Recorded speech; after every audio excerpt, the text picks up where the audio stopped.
Chapter 11:10. The orphanage is desperate, but if the event didn't end, Xiaoke wouldn't have a source of income. She had earned quite a bit of money a while ago, but no one had accepted the missions she posted on the website. Even if she wanted to earn extra money, there was no way she could do it.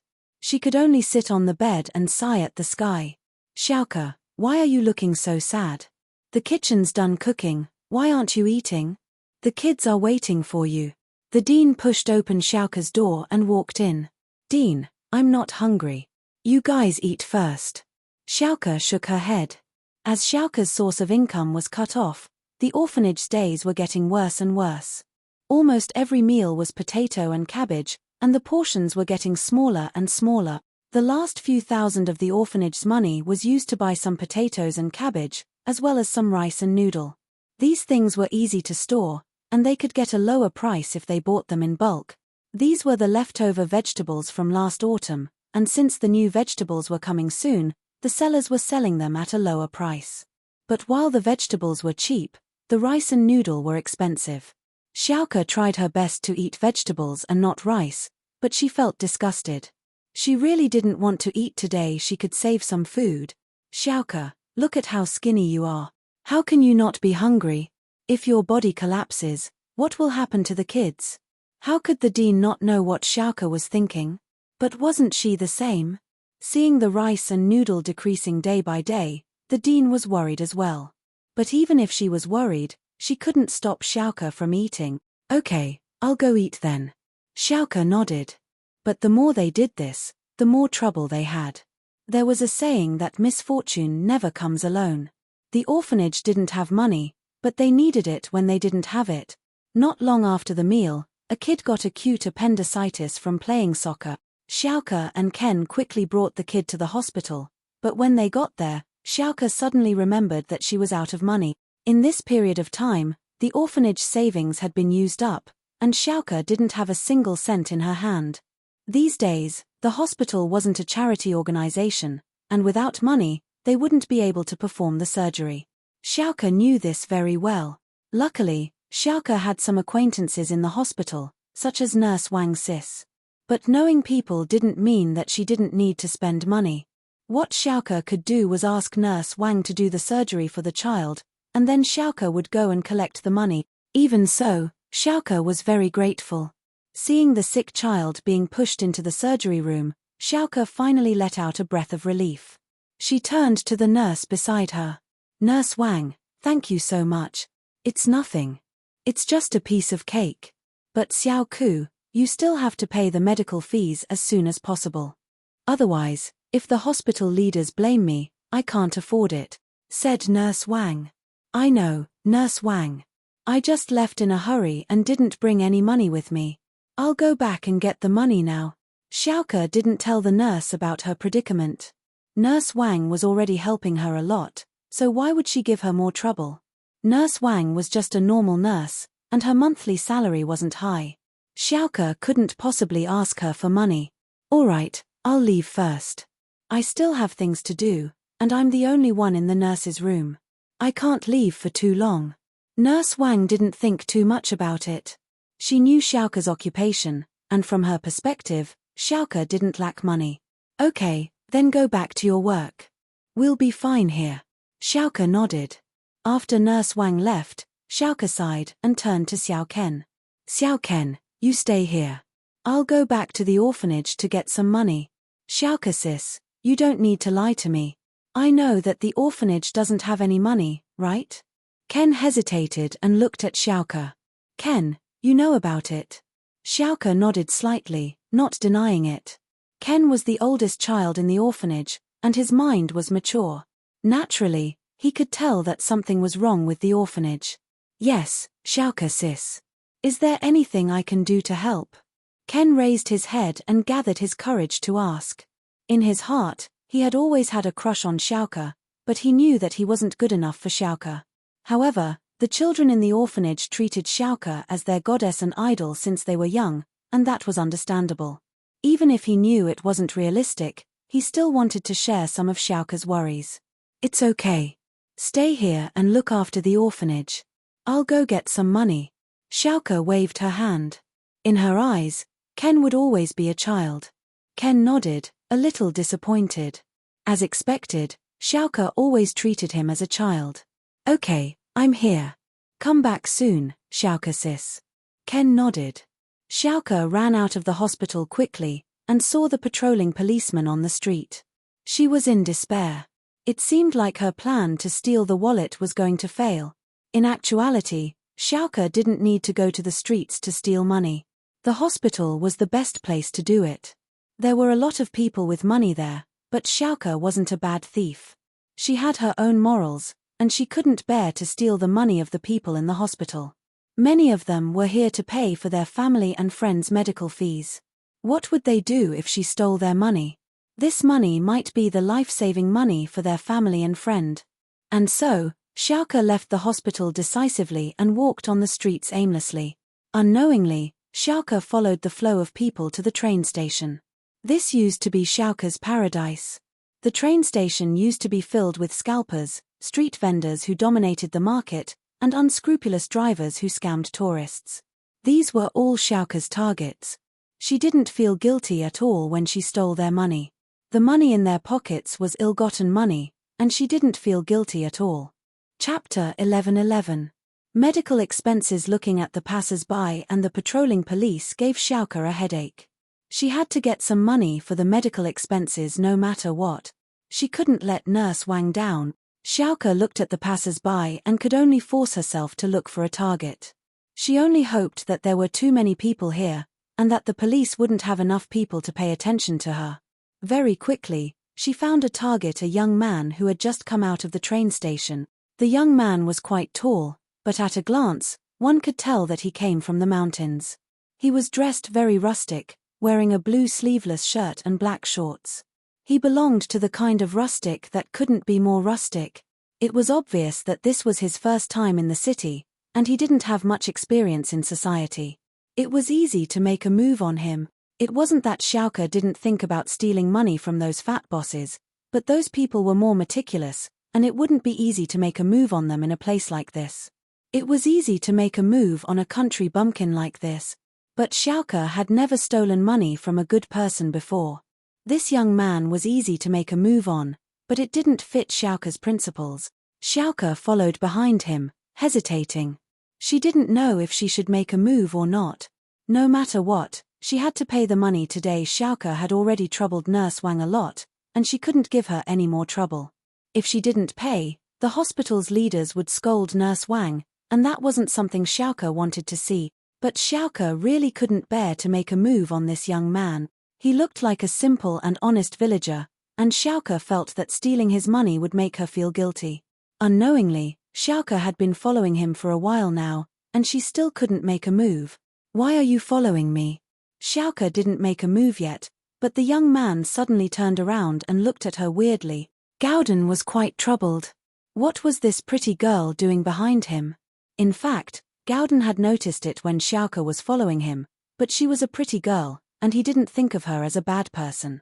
He didn't care, thinking that they were just going the same way, but after walking for a while, Gauden purposely changed his direction, and realized that Xiaoke was still following him. He couldn't help but ask. Gauden was an honest guy, but he'd been with Linyi since he was young. He wasn't a normal person. In the mountains, even the beasts that were good at hiding their presence couldn't escape Gauden's senses, much less Xiaoke. Gauden's sudden question gave Xiaoke quite a fright. Xiaoke didn't think that Gauden would notice her, and she didn't know what to do. After all, Xiaoke had a guilty conscience and quickly waved her hand. "It's nothing. It's nothing." Gauden frowned as he looked at Xiaoke. "Girl, is there something you need from me? If you have something to say, just say it. Don't be wishy-washy like a sissy." "Ha ha." Xiaoke couldn't help but laugh at Gauden's words. She was a girl, right? "What are you laughing at? What do you want from me for?" Gauden was even more confused at Yu Xiaoxiao's reaction. She didn't know why, but she felt that this guy wasn't a bad person, and so she changed her mind. She didn't want to steal his money. I want to borrow some money from you." Xiaoke put away her smile and said seriously. Xiaoke was sure that this guy wasn't a bad person, and she didn't want to steal anymore. She wanted to borrow money from him. She really wanted to pay him back. Borrow money? What do you need money for? Gowden asked. I have a kid with acute appendicitis, and I don't have money for surgery, so I want to borrow some money. Xiaoke didn't lie. Oh, appendicitis? Surgery? That's a big deal. Gowden saw that Xiaoke didn't seem to be lying, and he panicked. How much do you need? How much do you have? Xiaoke didn't think that Gowden would really lend her money. Gowden was a warm-hearted person, and even though old Lin told him that there were a lot of scammers out there, he felt that this girl didn't seem like one. She was very sincere, and it shouldn't be fake. And so, he really did want to help her. In Star West Village, it was normal for people to borrow money from each other when they needed it. Gowden often lent money to the villagers, and so he treated Xiaoke as one of them. I have around 1,900 here. Gowden bought some bread on the train, and other than that, he didn't spend much money. That's about enough. Xiaoke calculated that this should be enough for surgery. Gowden didn't say anything as he took out a handkerchief and gave it to Xiaoke. Here, you count it. No need. Thank you, I'll return it to you as soon as possible. Xiaoke was overjoyed as she took the bag, smiling as she waved at Gowden. I'll be going then. Okay, go. Saving a life is more important. Gowden nodded. Seeing Xiaoke's shadow disappear from the train station square, Gowden suddenly remembered something important. Boss Lin Yi's address was still in the handkerchief, and the note Grandpa Lin gave him was with the money. Wait. Gowden panicked. This was the only way to find Lin Yi boss. How was he supposed to find Lin Yi boss without the address? But Yu Xiaoke was nowhere to be seen. Xiaoke was long gone. Gowden slapped his forehead and helplessly sat down on a bench nearby. Now that he'd lost Lin Yi's contact, he could only sit here and wait for Xiaoke to return the money and give him the address. Xiaoke was a person who knew right from wrong. She was a thief, but she knew how to repay kindness. She knew that Gowden was a good person, and so she'd return the money as soon as possible. But when she got to the hospital, she suddenly remembered that she hadn't asked for Gowden's contact. She didn't even know his name. Chapter 11-12. Dine and dash. But no matter what, she was back at the hospital. She couldn't go back to the train station right now. She needed to pay the money first. Xiaoke queued up and paid the surgery fee, but found a note in the handkerchief. There was an address and a phone number on it. Xiaoke's eyes lit up. Xiaoke's eyes lit up. Xiaoke's eyes lit up. So he'd given her the address already. Xiaoke relaxed, not as worried as before. Now that she had enough money, she'd go to this address and pay him back. Xiaoke carefully put away the piece of paper with the address and went to find Xiao Ken with the receipt. Gowden was waiting for Xiaoke at the train station. He was worried that she wouldn't be able to find him after he left. The money wasn't a big deal, but the important thing was the address with Lin Yi boss address. And so, Gowden didn't dare leave. He just sat on the bench. Time flew, and the sky turned dark, and the sky turned dark again. 2 days passed in the blink of an eye, and Xiaoke still wasn't back. Only now did Gowden realize that he'd been tricked. This big liar girl, she pisses me off, Gowden said angrily as he looked at the train station. It had been so long, and Xiaoke still hadn't reappeared. No matter how honest he was, he knew that he'd been tricked. Gowden was troubled. Tricking money was one thing, but why didn't she give him back Lin Yi boss address? You'd be wasting my time if you just left like that. Lin Yi boss was still waiting for me to use my potions. Man. Gowden stood up and patted his butt, leaving helplessly. He needed to find a place to eat. He hadn't eaten for 2 days, and he was starving. Luckily, Gowden's body was rather sturdy.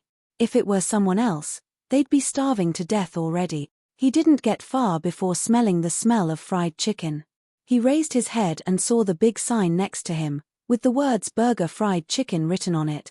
Hamburgers were Western fast food, and he'd only seen it on TV before. He'd never tried it before, and Star West Village didn't have this type of food. He felt that it was fresh, and plus, he hadn't eaten for 2 days. Gowden walked quickly into the burger and chicken shop. There was only one waitress inside, and no one else was in the shop. It was already late, and it wasn't time to eat. It was normal to be empty. Shopkeeper, what good food do you have? Gowden was about to faint from hunger. He looked at the chicken in the fridge and started drooling. I want this, and this, and this. And a hamburger. All right, please wait a moment. Yuan Yuan nodded, her eyes lifeless as she took out all the food Gauden wanted. Once upon a time, she felt that her job was boring. But now, Yuan Yuan was reluctant to leave. She estimated that she would not be able to do this job for more than 2 days. Once she became Fighter Li's woman, she would not be able to show her face in public anymore. Therefore, Yuan Yuan cherished this rare working time. She probably wouldn't have such an opportunity in the future. Sir, 56 yuan in total. Yuan Yuan passed the tray to Gauden. Okay. Gauden was secretly surprised the food in this city was really expensive. One meal was enough to feed his family for a few days. Gauden thought as he took out money from his clothes, but when he touched his empty pockets, he suddenly remembered that his money was tricked by that liar girl. Gauden's face turned a little awkward. He didn't have any money, coming here to eat. Wouldn't that be a free meal? What's wrong? Yuan Yuan saw the change in Gauden's face as well. I don't have money anymore. Gauden stuttered, embarrassed. My money was scammed, cheated. Yuan Yuan paused and looked at Gauden suspiciously, but judging from his clothes, he didn't seem like the type to cheat people out of eating and dashing. Fast food restaurants paid first, too, and dashing wasn't an option. At the train station, there was a girl who said she had a child with appendicitis, and she asked me to borrow money, so I gave her the 1,900 or so I had, and she said she'd pay me back, but I waited on the bench for 2 days, and she didn't come back. Gauden couldn't help but get a little angry. Man, I didn't eat for 2 days just to wait for her, and she just left. Ah? Yuan Yuan paused after hearing Gauden's story. This guy was a little too honest, wasn't he? He borrowed money from a stranger at the train station. Did he just believe whatever they said? Appendicitis? He was clearly a liar, but Yuan Yuan could tell from Gauden's clothes that he'd just come from the mountains. These people were all honest people, and it was normal for him to be scammed. Hearing that Gauden hadn't eaten for 2 days, Yuan Yuan felt sorry for him. Then this is my treat. Hurry up and eat, don't starve. They were about to go to Fighter Li's place, and Yuan Yuan knew that money was useless.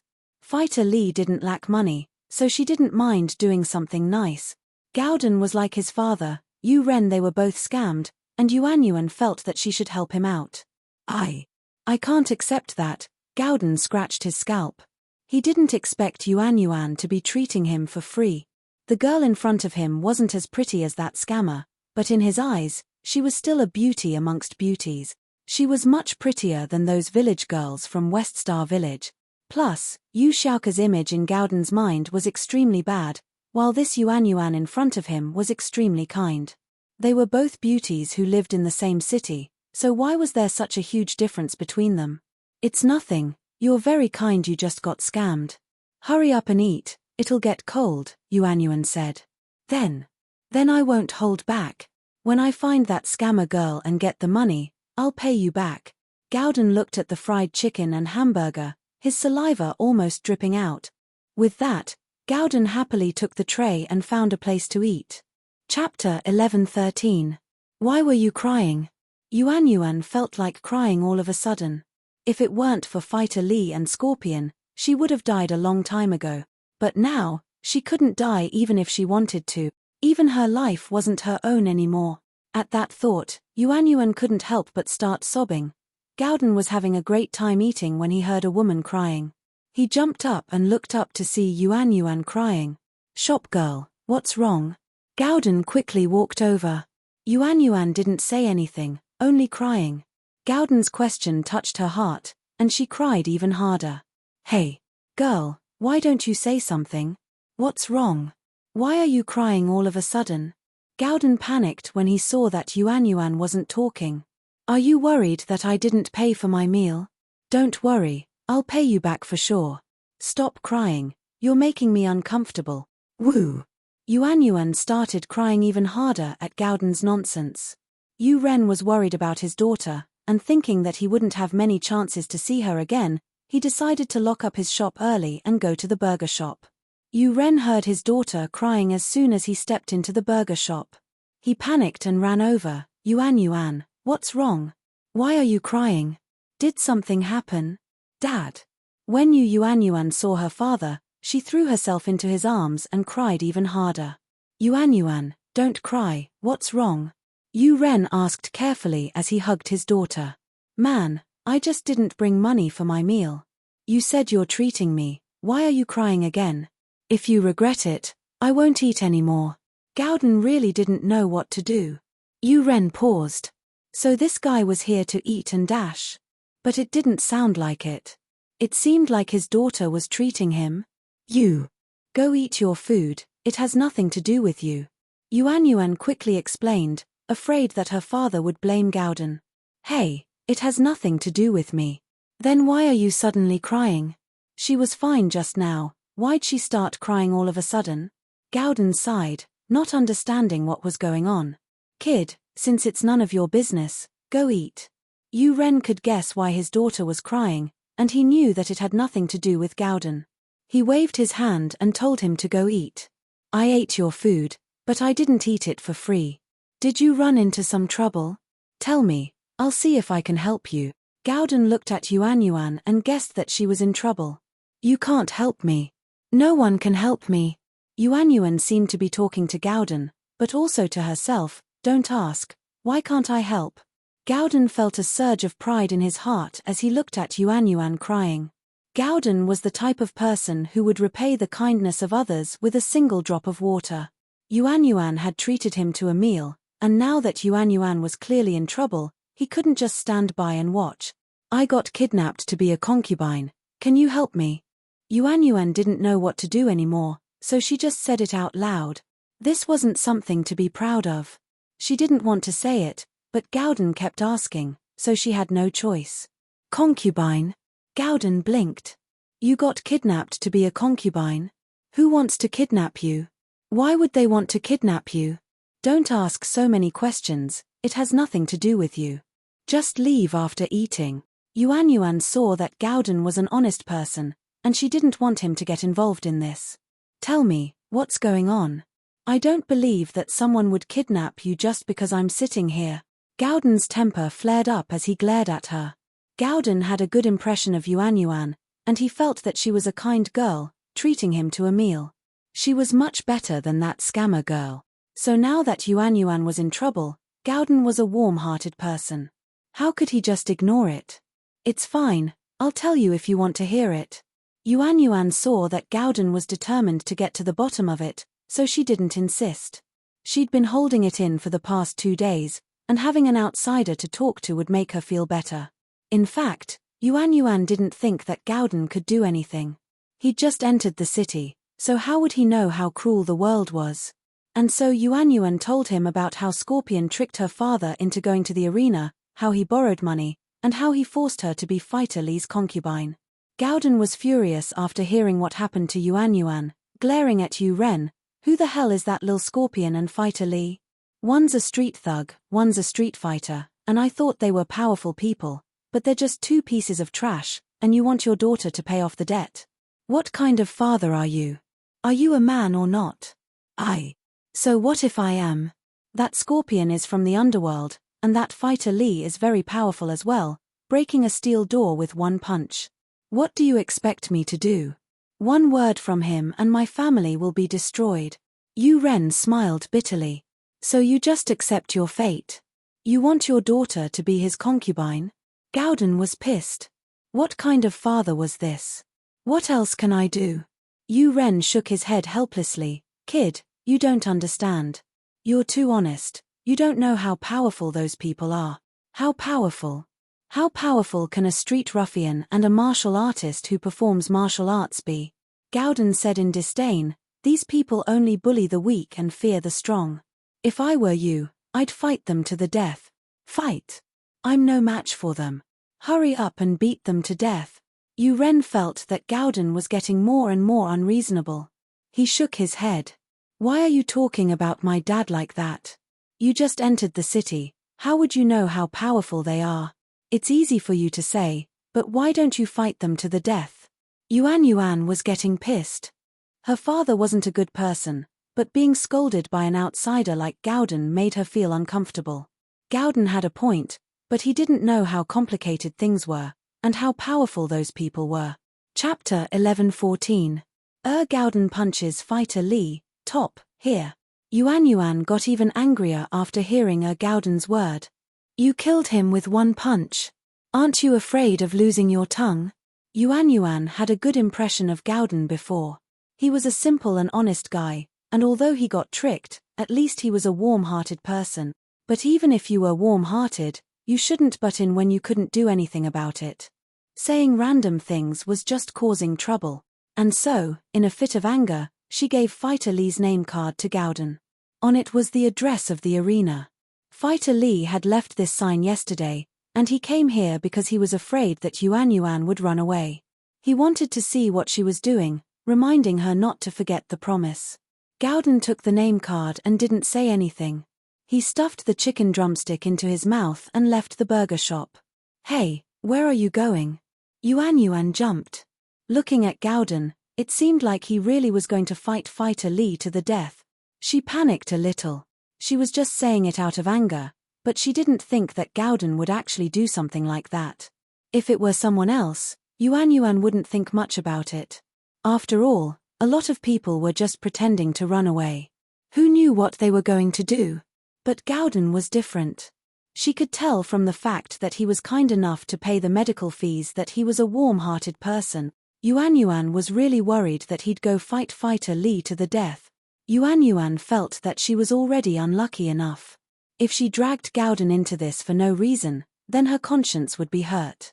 This wasn't something she wanted to see, so Yuan subconsciously ran out the door, wanting to call out to Gowden, but he was nowhere to be seen. Man, why's this guy so warm-hearted? Yuan stomped her foot, panicking. But there was nothing she could do. Yuan, let's hurry up and go over to take a look. Although this young man is a little silly, he is a warm-hearted person. Don't put him in danger because of this. Yuan was a coward, but he was a reasonable person. He didn't want anything to happen to Gowden because of his family. This matter had nothing to do with him, so why should he cause trouble for him? Yuan was also anxious. After listening to her father's words, she didn't care about the business of the burger shop anymore. She hurriedly locked up the shop, stopped a taxi with her father, and rushed to the underground boxing field. But Yuan was a beat too slow when she locked the shop, and how could a taxi be faster than Gowden? There was a speed limit for cars in the city, but there wasn't a speed limit for people. Gowden could even catch up to wild beasts on the mountain, so he was destined to reach the arena first. The address on the card was very detailed, and Gowden found a random person and asked for the direction of the address before flying to the arena. The underground boxing arena was transformed from an abandoned factory, but at the moment, it was brightly lit. At the entrance of the abandoned factory, there were two burly men guarding. They were holding walkie-talkies in their hands. Obviously, they were in charge of guarding. Gowden walked over, but was stopped by two people. Who are you? What are you here for? One of the guards looked at Gowden. The fight had already started, and Gowden coming to the arena at this time naturally raised the suspicions of the two men. Move, I'm looking for someone. Gowden didn't care about these two men at all. These two men might look huge, but that was only enough to scare normal people. In Gowden's eyes, wild boars and bears were nothing to him. How dare you? I think you're here to cause trouble, aren't you? But open your eyes and look at where you are. You must be tired of living to dare cause trouble here. The man heard Gowden's words and chuckled, looking at Gowden like he was an idiot. But Gowden didn't care about people like this. His goal was clear, and that was to kill that fighter Lee. Gowden casually pulled on the man, and he flew out with a cry, landing on the ground. Gowden didn't wait for him to say anything and went straight into the arena. The arena was brightly lit, and there was a lot of noise. On the arena, two people were fighting, and the crowd was cheering. But this didn't matter to Gowden. He was here to find Fighter Lee. But, in such a huge arena, where could he find Fighter Lee? Gowden didn't have any ideas, and after some thought, he jumped onto the arena. On the side of the arena, there were some staff and judges, but Gowden's movements were too fast. Before they could react, he was already on the arena. The audience, who were cheering for the fighters who were betting on each other, suddenly saw that there was another person in the ring. They were immediately stunned, and then let out cries of surprise. No one knew where this rustic young man came from. The two boxers who were fighting for their lives were also baffled by this scene. It was supposed to be their battle. Why was there another person? Where's Fighter Lee? Come out and let me kill you with one punch. Gowden's goal was simple. If he killed Fighter Lee, naturally, he wouldn't let Yuanyuan be his concubine anymore. Why would a dead man need a concubine? Go find a ghost girl to be his concubine. The two boxers on the stage were a little dumbfounded. Who was this person? Was he a mental patient? The two looked at each other and gave up fighting for now, walking towards Gowden. If they wanted to continue, they had to throw this crazy person off the stage first. Kid, you're here to cause trouble, aren't you? Do you know the consequences of interrupting us? One of the fighters with a red hat yelled coldly. You're Fighter Lee? Gowden said as he looked at the red hat fighter. Fighter Lee? What Fighter Lee? The red hat fighter paused. Since you're not Fighter Lee, then shut up. I'm here to kill Fighter Lee. Gowden waved his hand impatiently, gesturing for the red hat fighter to move aside. Chapter 11:15. Gowden punches Fighter Lee. Below, Gowden clapped his hands and turned to the green hat fighter. Are you Fighter Lee? The green hat fighter couldn't help but frown. He wasn't sure where Gowden came from, but the kid was able to throw someone up in one hit. He must be pretty strong, so the green hat fighter didn't dare walk up. He only shook his head. Kid, you looking for me? Fighter Lee had already received a message from the two men at the door, saying that someone had forced their way into the arena. It seemed like they were here to cause trouble. As the boxing master of the arena, Fighter Lee naturally had to come out and see what was going on, and so, he just happened to see Gowden throw the red hat fighter away. You're Fighter Lee? Gowden raised his head and saw Fighter Lee on the second floor of the arena. Kid, what are you doing here? If you're here to cause trouble, then you've come to the wrong place. Tell me what you want, and I'll let you live. Fighter Lee smiled coldly, his heart already filled with killing intent. This kid was saying he was going to beat him to death. Fighter Lee was a petty person, so how could he take it? I'm here to beat you to death. Gowden frowned, impatient. What are you doing up there? Hurry up and come down, I'll beat you to death. Ha! Fighter Lee laughed instead of getting angry. Was this Gowden an idiot? How could he say such retarded words? Telling him to come down and let him beat him to death. What a lame joke. But, Fighter Lee still asked, I don't even know you, and you want to beat me to death? The audience started laughing as well. Fights were fun, but accidents like this were quite interesting as well, especially when Gowden said he was going to beat Fighter Lee to death. Are you that Fighter Lee who wants to steal you Yuanyuan? Gowden frowned, but he still wanted to confirm it. It wouldn't be good if he hit the wrong person. Oh! Are you here to stand up for you Yuanyuan? Very well, how dare you act cocky in front of me, Iron Fist Lee. You won't be leaving today. Fighter Lee's eyes flashed with rage. This Gowden wasn't Yuanyuan's lover, was he? Otherwise, what did this have to do with him? With that thought, killing intent rose in Fighter Lee's heart. He was prepared to make Gowden stay. You're right, I'm here to stand up for you Yuanyuan. Your grandpa Dog Egg, I, punched a road roller and kicked an atomic bomb.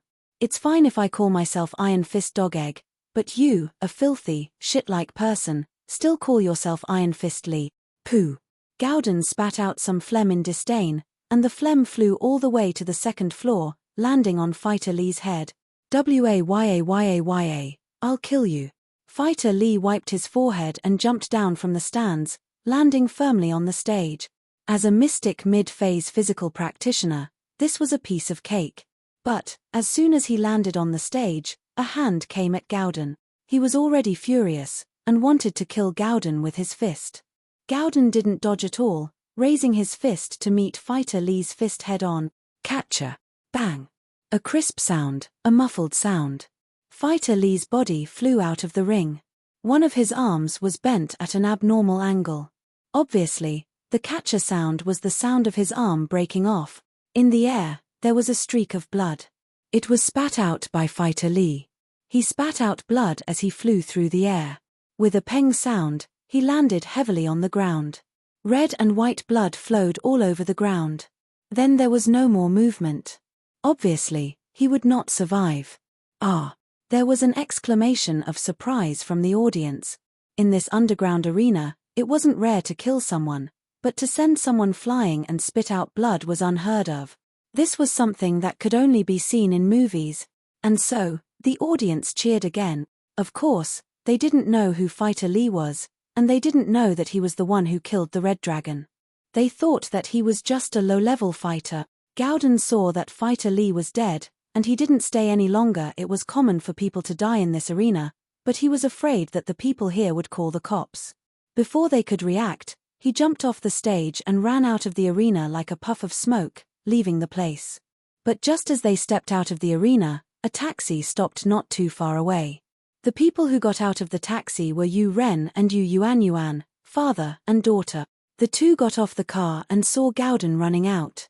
They quickly went up to him, but Yuanyuan spoke first. "How are you? Did you see Fighter Lee?" "Run, I killed him already," Gowden said in a low voice. "Ah, you killed him?" Yuanyuan's eyes were wide as she looked at Gowden in disbelief. "Yes." Gowden nodded. "Taxi." Yuanyuan suddenly remembered that the taxi was already paid, and they didn't have to wait. She turned around, and the taxi was already far away. Gowden scratched his head and reached out with both hands, picking up Yuanyuan and Yu Ren as he ran. Yuanyuan jumped in fright. She didn't think that Gowden could run this fast with two people in his arms. Was he even human? Yu Ren was dumbfounded as well. He didn't think that a human could run this fast. Gowden ran for more than a kilometer before stopping. Yuanyuan and Yu Ren's weight was nothing to him. He was carrying a few 100 kilograms of wild boar on his back, but he was still able to run like he was flying. "How did you run so fast? Are you even human?" Yuanyuan was put on the ground, scared out of her wits. She clutched her chest and pointed at Gowden, her face full of shock. "I'm used to running in the mountains," Gowden said. "All right, I killed that bastard, and he won't bother you anymore." "You really killed him? Aren't you afraid of getting sued?" Yuanyuan didn't think that Gowden would really kill him. She didn't really believe it at first, but after seeing Gowden's speed, she started to believe it. This guy wasn't simple. "Didn't you say that people dying in the arena was a common thing? They can call the police." Gowden jumped. "Will the police come to arrest me?" Chapter 11:16. Yu Ren's thoughts with that thought, Yuanyuan said, "Fighter Lee gave me some money, come to my house later and run with it. The police might not be looking for you, but I'm afraid the people in the arena won't let you go. You think I'm scared of those filthy bastards? If they dare come, I'll beat them up."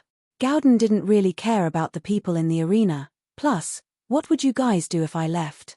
If they came for you, wouldn't I be doing something bad? Yuanyuan didn't really care about the arena's revenge. It was just death. What could be worse than death? But who would want to die if they could?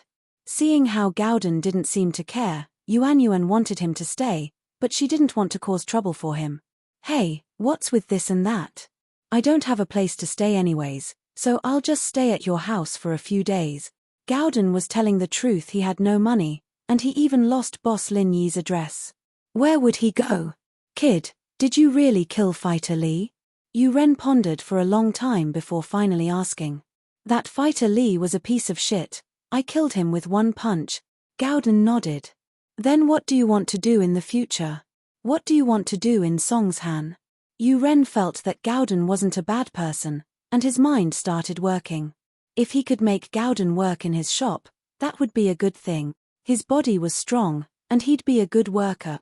Yu Ren's metal shop also sold building materials, but because Yu Ren couldn't deliver things to people's doorsteps, business wasn't that good. Now that Gowden was so strong, he'd probably be able to carry a toilet bowl or something, and so Yu Ren wanted him to stay. Especially with Gowden here, he'd be able to protect his house from the arena's harassment, so why not? Uncle, to tell you the truth, I came here to find my boss, but he put the address and the money in the handkerchief, and I can't contact him now. I don't know what I should do, Gowden said dejectedly as he thought about the stupid thing he'd done. Boss Lin Yi was still waiting for the potion, but in the end, he lost the address as soon as he arrived in Songshan. Oh! How about this? Why don't you stay at my shop and stay at my house for a while? You can look for your boss after you've settled down. Yu Ren said after some thought. Alright, uncle, don't worry, I won't freeload. I have strength, I can work. Gowden nodded happily. Alright, it's settled then. What's your name? What's your boss's name? Yu Ren nodded satisfied this was great, he even saved his wages. I'm Ju Jumming, my boss is Lin Yi. Gowden said. Lin Yi. I don't know him, Yu Ren shook his head. Songshan was huge, and it wasn't the same as a village. A lot of people didn't interact with each other for a lifetime, then you can come to my house and settle down first. That's great. Gowden nodded. Yuan didn't object. In fact, when her father suggested letting Gowden stay, she was a little happy. She didn't really like Gowden, but since ancient times, beauties loved heroes, and Gowden was kind, honest, and had a sense of justice. He was the perfect prince in Yuan's heart, so she didn't reject him. And so, Gowden officially moved into Yuan's house. Yuan's mother had been frowning these 2 days. She knew what happened to Yu Ren and Yuan. She hated Yu Ren for going to the arena, but there was nothing she could do now. She could only accept her fate. House Yu's security door had been repaired, and they bought the cheapest door they could, which was replaced after the new house was renovated. Even so, it still cost 300 kwai, making Yuan's mother's heart ache. Yu Ren's mother knew that Yuan didn't have much time left at home. Fighter Li would be taking her away soon, so she quit her job as a nanny and prepared to stay with Yuan for a few more days. She made dinner and waited for Yuan and Yu Ren to come home. However, no matter how long she waited, they didn't come back. It was already an hour later than the usual time to get off work. Mrs. Yu couldn't help but call Yuan. Mom, what's up? Yuan's voice was a lot more relaxed, a change from the gloominess these days. Although this matter might not end with Fighter Li's death, it was most likely resolved. Yuan was very happy, this feeling of freedom was great. Yuan, where are you? Why aren't you home yet? Hearing her daughter's voice, Mrs. Yu let out a breath of relief. She thought that Yuan was taken away by Fighter Li today, but it didn't seem to be the case. Mom, Dad and I are going home, there's a guest today. I'll tell you some good news when we get home. Yuan looked at Gowden and said. Oh, good news. Mrs. Yu paused. Looking at the situation in House Yu, there wasn't much good news. Could it be that Fighter Li's situation had turned for the better? Thinking about that, Mrs. Yu quickly asked, Yuan, did Fighter Li's situation turn for the better? We're on the bus now. It's not convenient to talk about it in public. I'll tell you when we get home. Yuan wasn't stupid. Although it wasn't a big deal for someone to die in the arena, she couldn't just talk about it outside, in case it caused trouble for Gowden. The arena, on the other hand, was in a mess. Scorpion didn't think that the arrogant Fighter Li would be killed by a young man called Grandpa Gowden. This was too weird, wasn't it? Scorpion quickly told the workers to take Fighter Li's body away, letting the two fighters continue the fight, in case it affected the audience's bets. After arranging everything, Scorpion quickly ran to the arena's office. Jian Wen, too, knew what happened outside the arena from the surveillance cameras. Fighter Li's death was out of his expectations. He didn't think that Fighter Li would be killed with one punch. Wasn't he a mystic mid-phase peak physical practitioner? How did he die just like that? Master Wen, it's bad. Fighter Li was killed. Scorpion stumbled into Jian Wen's office and reported. Chapter 11:17. He had it coming. Jian Wen was a smart man. He saw Gowden beat up someone and leave the arena, but he didn't send anyone to stop him. He knew that if Fighter Li, a mystic mid-phase peak physical practitioner, couldn't handle him, who else in the arena could? Trying to stop him was clearly courting death. Master Wen, what do we do now? Scorpion was panicking. Fighter Li's dead, there's no one left. It's not a big deal, but how do we explain this to the firewolves? As long as the firewolves don't object, they'll send us a new practitioner soon. Jian Wen wasn't sad about Fighter Li's death at all. It didn't matter if he died, they didn't have a good relationship. But Fighter Li was a practitioner sent by the Firewolves. It wouldn't be easy to explain this to the higher-up. Master Wen, this is easy to explain. Little Scorpion thought about it and agreed. The Fire Wolf gang wanted to continue making money in the arena, so they would definitely send another master. The main problem now was how to deal with Fighter Li's death, but Little Scorpion had an idea for this. Oh, tell me, Jian Wen said quickly. Young Master Wen, let's just tell the truth to the higher-ups. It's all Fighter Li's fault.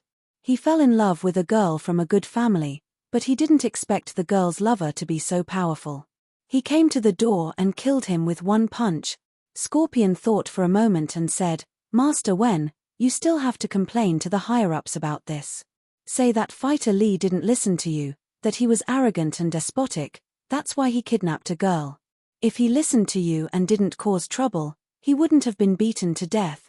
Not bad, Scorpion. You have a brain. Jian Wen nodded. Good, I'll make the call now. Heh, you're flattering me, Master Wen. Scorpion laughed. Isn't it all because you've taught him well? Ian, you can leave first. Jian Wen waved his hand, signaling Scorpion to leave first. His conversation with his father and the Firewolves couldn't be heard by anyone, not even Scorpion. After Scorpion left, Jian Wen quickly called his father, and Ming Yu. Hello. Jian Wen, why are you calling me at this hour? And Ming Yu was having dinner with the vice leader of the Northern Division when Jian Wen's call came in. Dad, Fighter Li was killed. Jian Wen said. What? Fighter Li was killed? What's going on? How did this happen? And Ming Yu was stunned and frowned. Today, the vice leader of the northern branch of the Fire Wolves was treating him to a meal on behalf of the leader. The meaning of this meal was actually to acknowledge Jian Wen's recent achievements. The underground arena had only been established for such a short period of time, and they'd already earned a few billion. It was a gold mine. Jian Wen's speed of earning money was the fastest in the history of the Firewolves, and the leader of the Northern Division planned to reward and promote Jian Wen. And Ming Yu was very happy, but he didn't expect something to happen at this critical moment. On the other side, the deputy leader of the Fire Wolf Gang's Northern Division heard Ming Yu's words, and his expression immediately changed.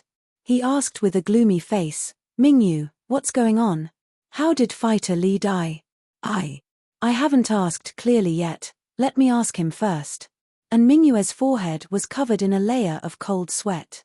The Firewolves were strong, but a mystic mid-phase peak physical practitioner wasn't someone to be underestimated. They couldn't just let him die like that, and so Ming Yu decided to find out the cause of the incident first and see if there was anything he could do. Give me the phone, I'll talk to Jian Wen myself and ask him what happened. The vice leader waved his hand and took the phone from Ming Yu's hand. One had to know that a mystic mid-phase peak physical practitioner was very important to the Northern Division of the Fire Wolves gang. They couldn't just let him die like that. There was no explanation. All right. And Ming Yu didn't have a choice, he had to listen to the vice leader.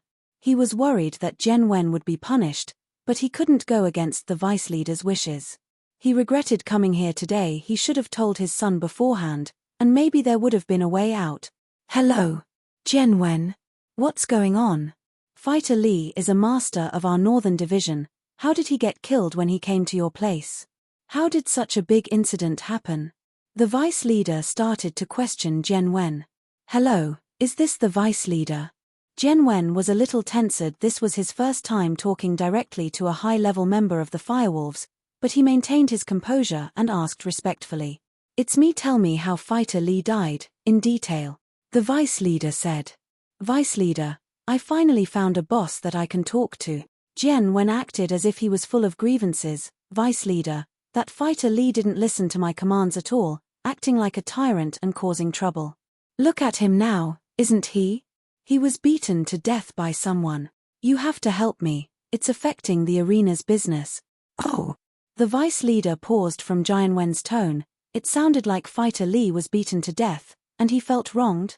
At first, the vice leader thought that Jian Wen would just admit his wrongdoing. He didn't expect him to complain. He frowned and said unhappily, Jian Wen, why are you so happy that Fighter Li was beaten to death? Don't you know that you are responsible for what happened to a firewolf's master in your place? I am responsible. No way. Jianwen said, unsatisfied. Vice leader, he was looking for death. What does that have to do with me? He went out to flirt with a decent woman, and in the end, her lover came to find him and punched him to death. How could I stop this?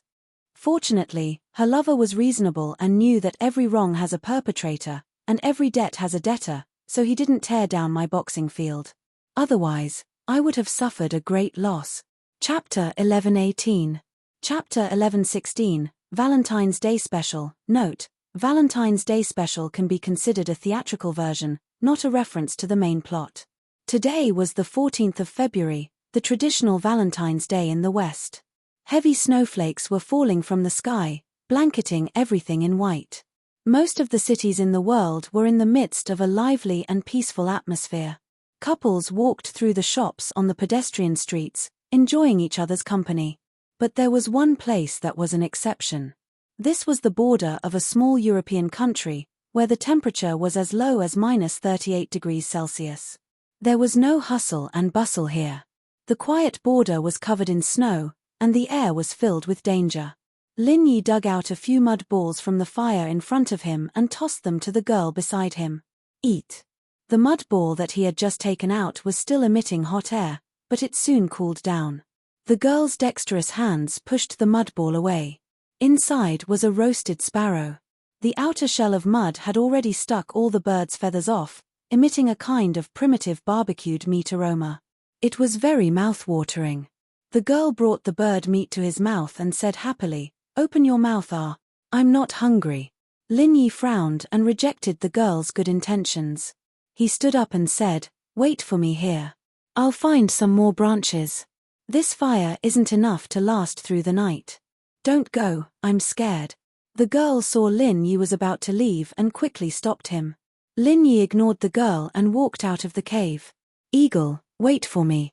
I'll help you too." The girl put down the bird meat and ran out of the cave with Lin Yi. Lin Yi's footsteps hesitated. He looked at the girl and didn't stop her. It was winter, and the ground was covered in snow. Even the branches were covered in snow, and it was hard to find them. But he didn't plan on picking them up, either. He found a tree and jumped onto it, starting to break the branches off.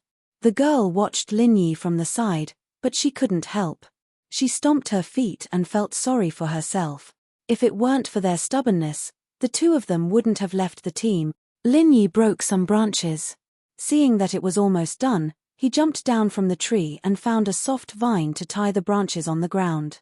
"I help you?" The girl looked at Lin Yi busying himself and felt a little apologetic. "No need," Lin Yi said expressionlessly. He quickly tied the branch and carried it on his back. The young girl felt that she was so useless. She wanted to help, but she couldn't help at all. "Eagle, I'm sorry. I really didn't know that what I did would cause trouble." For the past few days, Lin Yi had only been roasting the bird over the fire. He hadn't said a single word to the girl, which made the girl think that Lin Yi was angry. "Oh." Lin Yi responded faintly and walked towards the cave. "Hey, he already apologized to you, why are you still ignoring him?" The girl was a little anxious. The girl's identity was a representative of a big family in the country. This time, they were here to discuss a collaboration with a local tycoon. It was actually just a training for the young generation of the big family. Originally, this mission wasn't risky at all. Lin Yi was invited by Feng Tianlong to participate in this mission. This mission wasn't an official mission, but because of the powerful family behind the girl, Feng Tianlong naturally invited Lin Yi, an outsider, to be in charge of this mission. But who would have thought that after the discussion, when the group was about to enjoy the scenery at the border, something happened. At the border, they met a few poor children dressed in tattered clothes. They looked like refugees, so the girl asked the people accompanying her to give them some clothes and food. At that time, Lin Yi was against it, but the girl said that he had no sympathy. Lin Yi wanted to say something, but he didn't.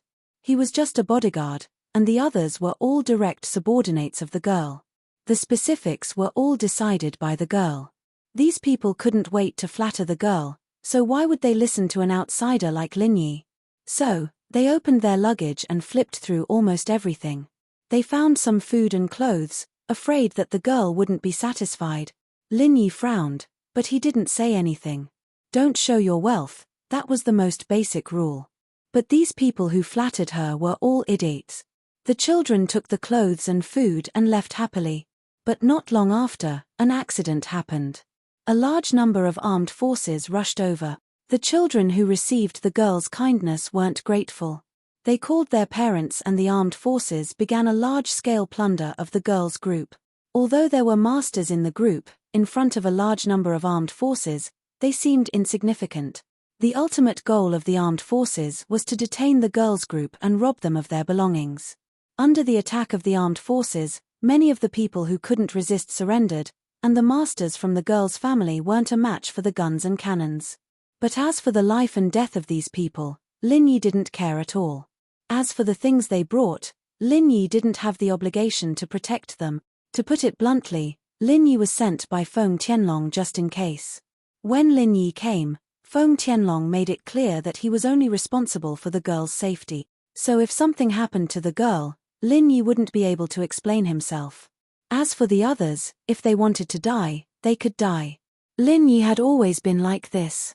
But these armed forces were obviously only interested in the belongings the girl brought. They didn't want to kill them. After they knocked or injured the people, they didn't do any further harm. Seeing this situation, Lin Yi couldn't help but let out a sigh of relief. But he still stood in front of the girl in case of an emergency. Can you please stop? We can give you all our belongings, but please don't hurt our people. Seeing this situation, the girl blamed herself and was a little nervous. She shouted loudly to stop them. Lin Yi frowned and wanted to stop the girl's actions, but the girl's words had already attracted the attention of the armed forces. Catch this girl. The armed forces saw the girl. Originally, they didn't notice the girl's existence during the plunder. She was the only female in the group, and in the armed forces where there were very few females, seeing a woman was like a hungry wolf seeing a real thing. The leader saw the girl's appearance and immediately had an idea. Chapter 11:19. Chapter 11:17. Valentine's Day Special 2. The subordinates of the leader of the armed forces surrounded the girl after receiving the order. The girl didn't think that not only did her words not solve the problem, but it also brought trouble to herself. She panicked. What are you doing? I've already given you all my belongings, why won't you let me go? The girl didn't think that these people would be so heartless. Girl, our leader has his eyes on you. If you know what's good for you, you'd better give up and come back with us. Otherwise, you'll get it. A muscular man with a submachine gun laughed coldly. Run. Lin Yi grabbed the girl's hand and started running without saying a word.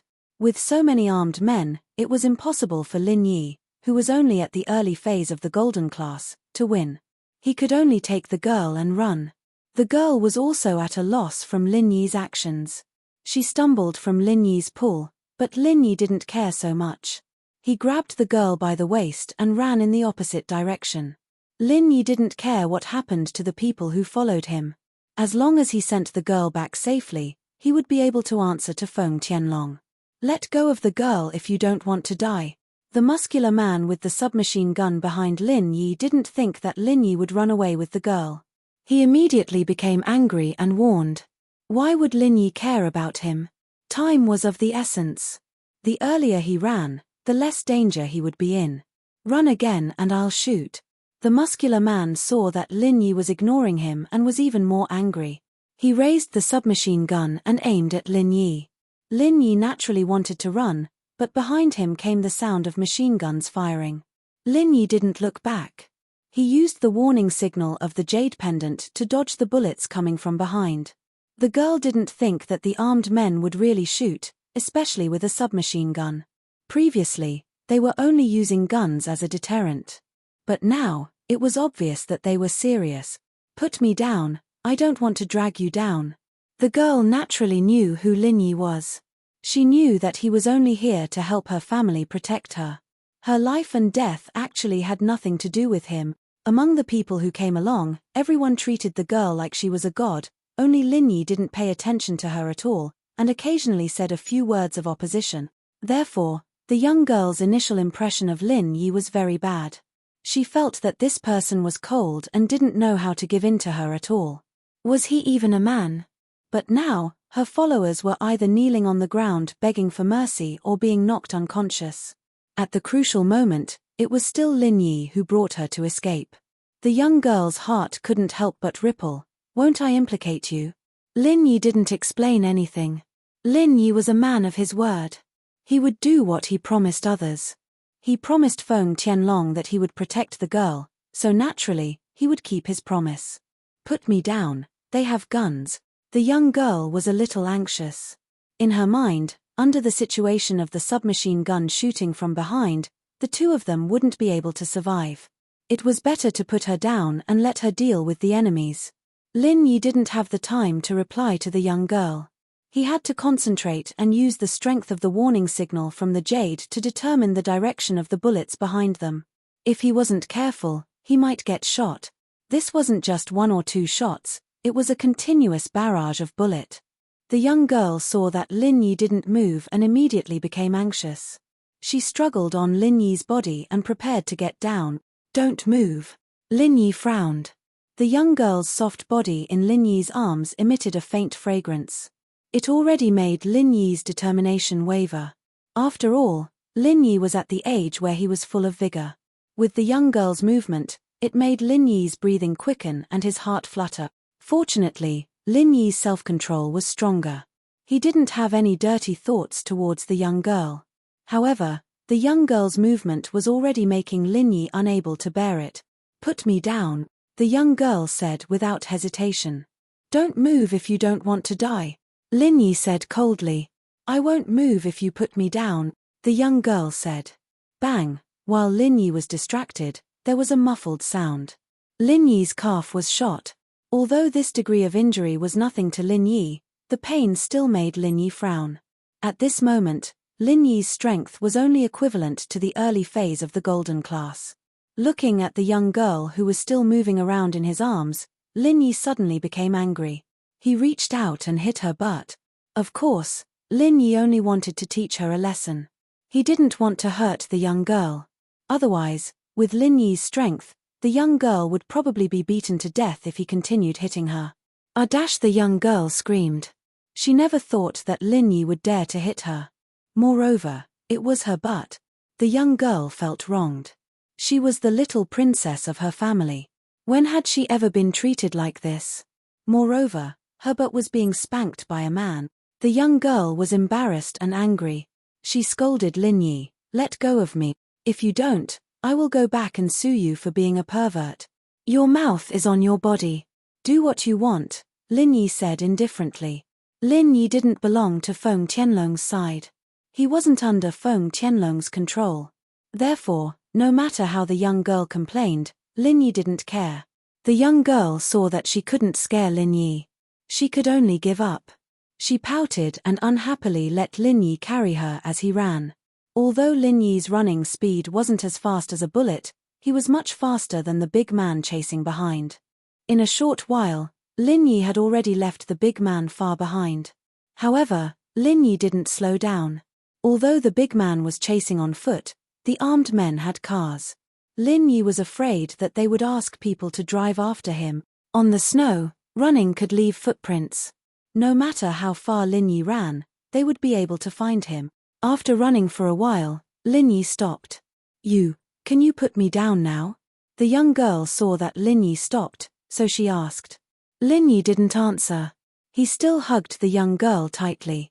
He jumped up and flew onto a tree. Lin Yi didn't plan to walk on the snow. He was prepared to jump between the trees. Only by doing this could he cover his tracks and avoid being tracked by the armed men. The reason why Lin Yi chose to jump up the tree was because there was a cliff in front of him.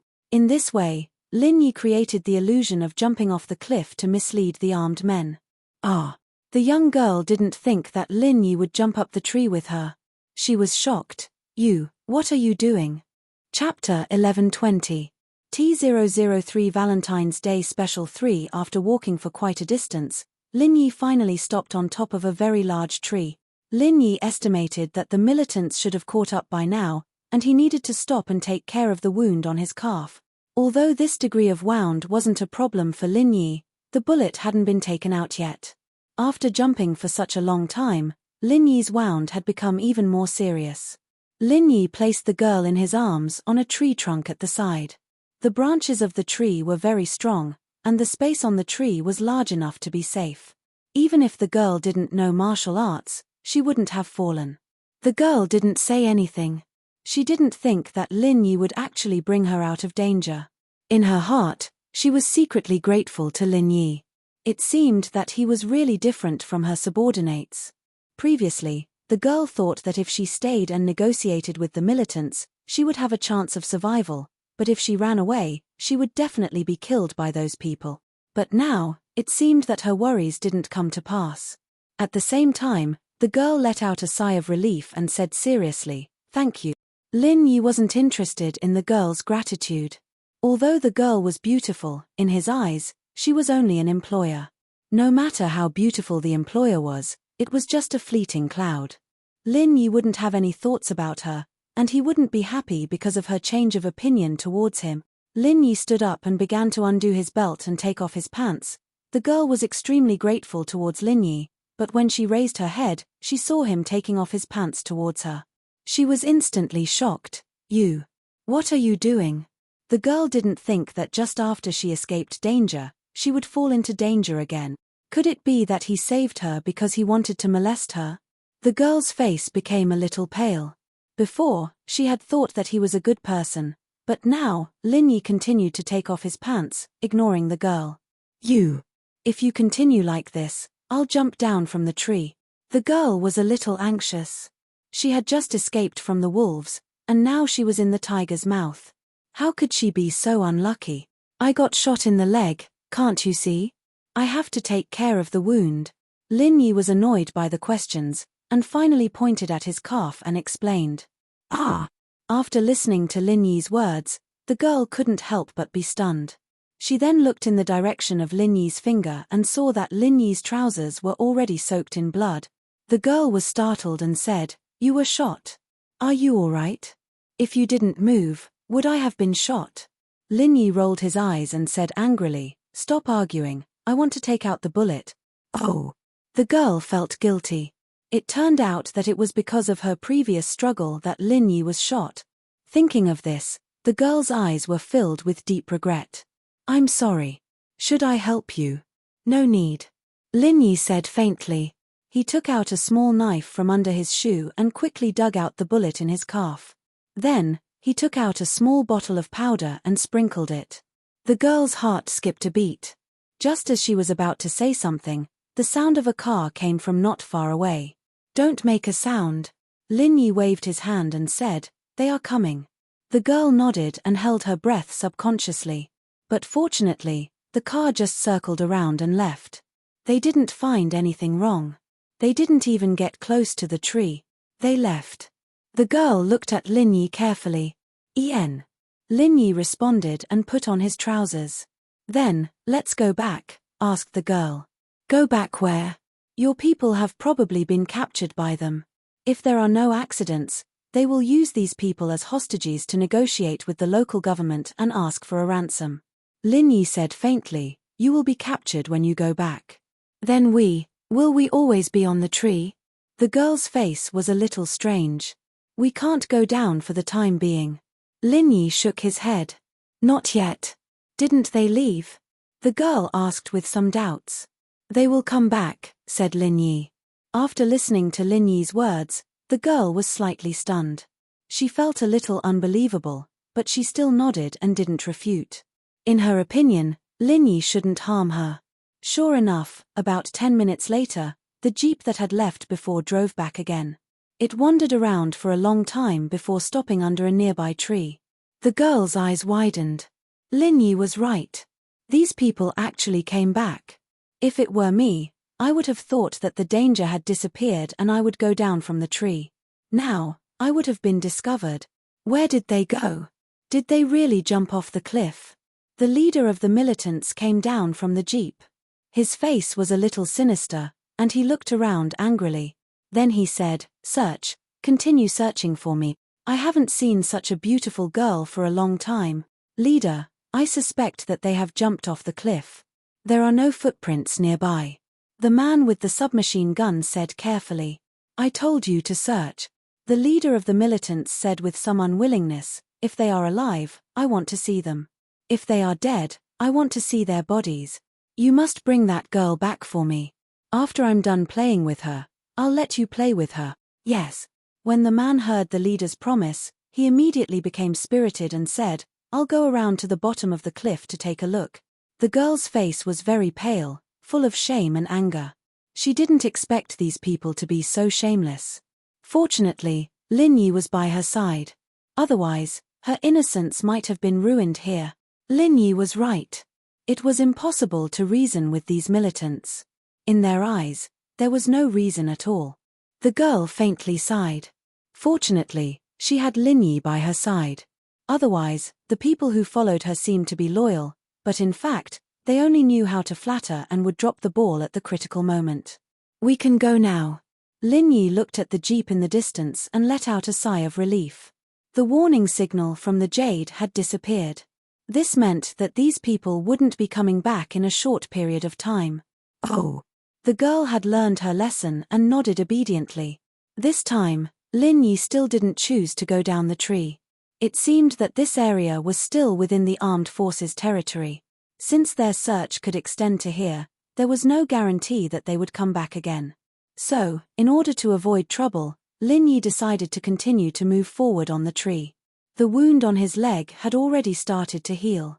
Jumping between the trees was not a difficult thing for a person with the strength of the early phase of the Golden Class. Chapter 1121. T004 Valentine's Day Special 4-inch Eye. The girl blushed.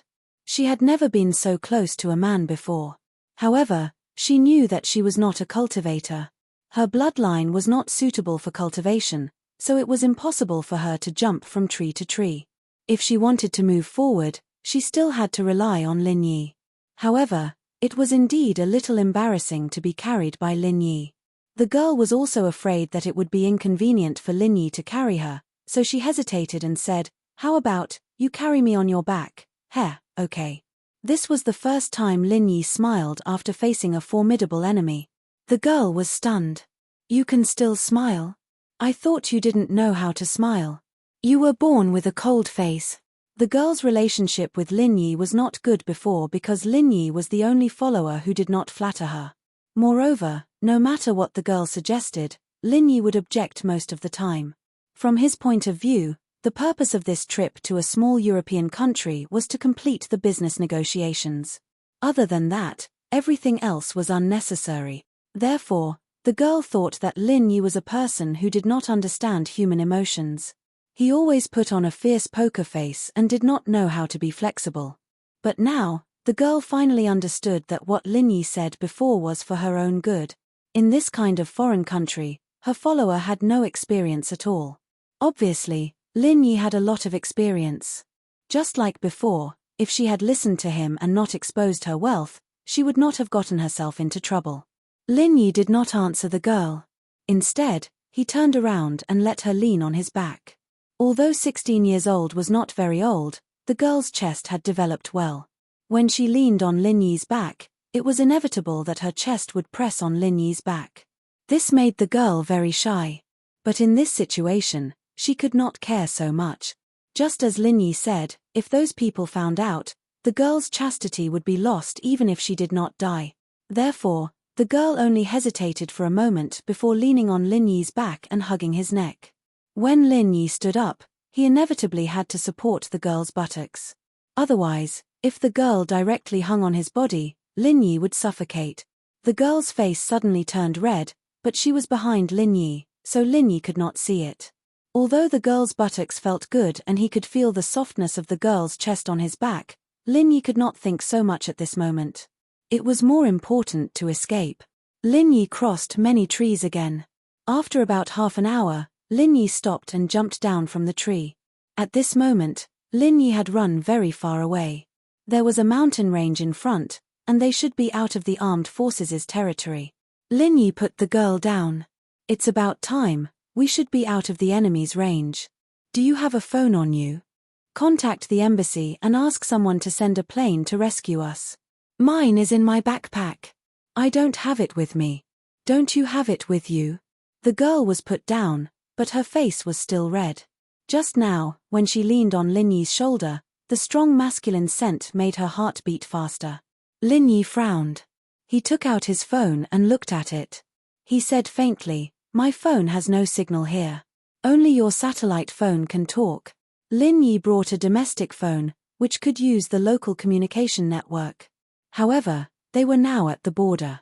This should be a blind spot. Only the satellite phone could communicate with the outside world, but the girl did not bring it with her. Ah! The girl was shocked, and then an apologetic expression flashed on her face. I don't know. The satellite phone is too heavy. I thought everyone's phone could use it, so I put it in the suitcase. I'm sorry." Lin Yi shook his head. It was probably the girl's first time out. She was inexperienced, so he did not say anything more. After all, everyone's phone had a signal. The girl did not think that the satellite phone would be useful. Satellite phones were bigger and heavier than ordinary phones. It was not convenient for a girl to carry it around. My phone has a GPS function. I can only wait for my friend in China to locate us and find something wrong. Then, he will come to rescue us. Lin Yi was not worried. He turned on the phone's GPS. This was basically a passive location. Lin Yi could not take the initiative to send the current information back. Thank you. At this moment, the girl sincerely expressed her gratitude to Lin Yi. No need. Lin Yi said faintly, there is a cave in front. Let's go take a rest. I will go find something to eat. Wait. What's your name? The girl suddenly gathered her courage and asked. Eagle, don't you know? Lin Yi said faintly. I mean, my real name. The girl explained. 01, Lin Yi said. 01? What is this? The girl was stunned. Codename, Lin Yi said. If you don't want to tell, then I won't tell. The girl pouted. She was a little unhappy. My name is Yuning. Oh. Lin Yi replied before turning around to look for food. They must be prepared as soon as possible. It was not certain when the rescuers would come.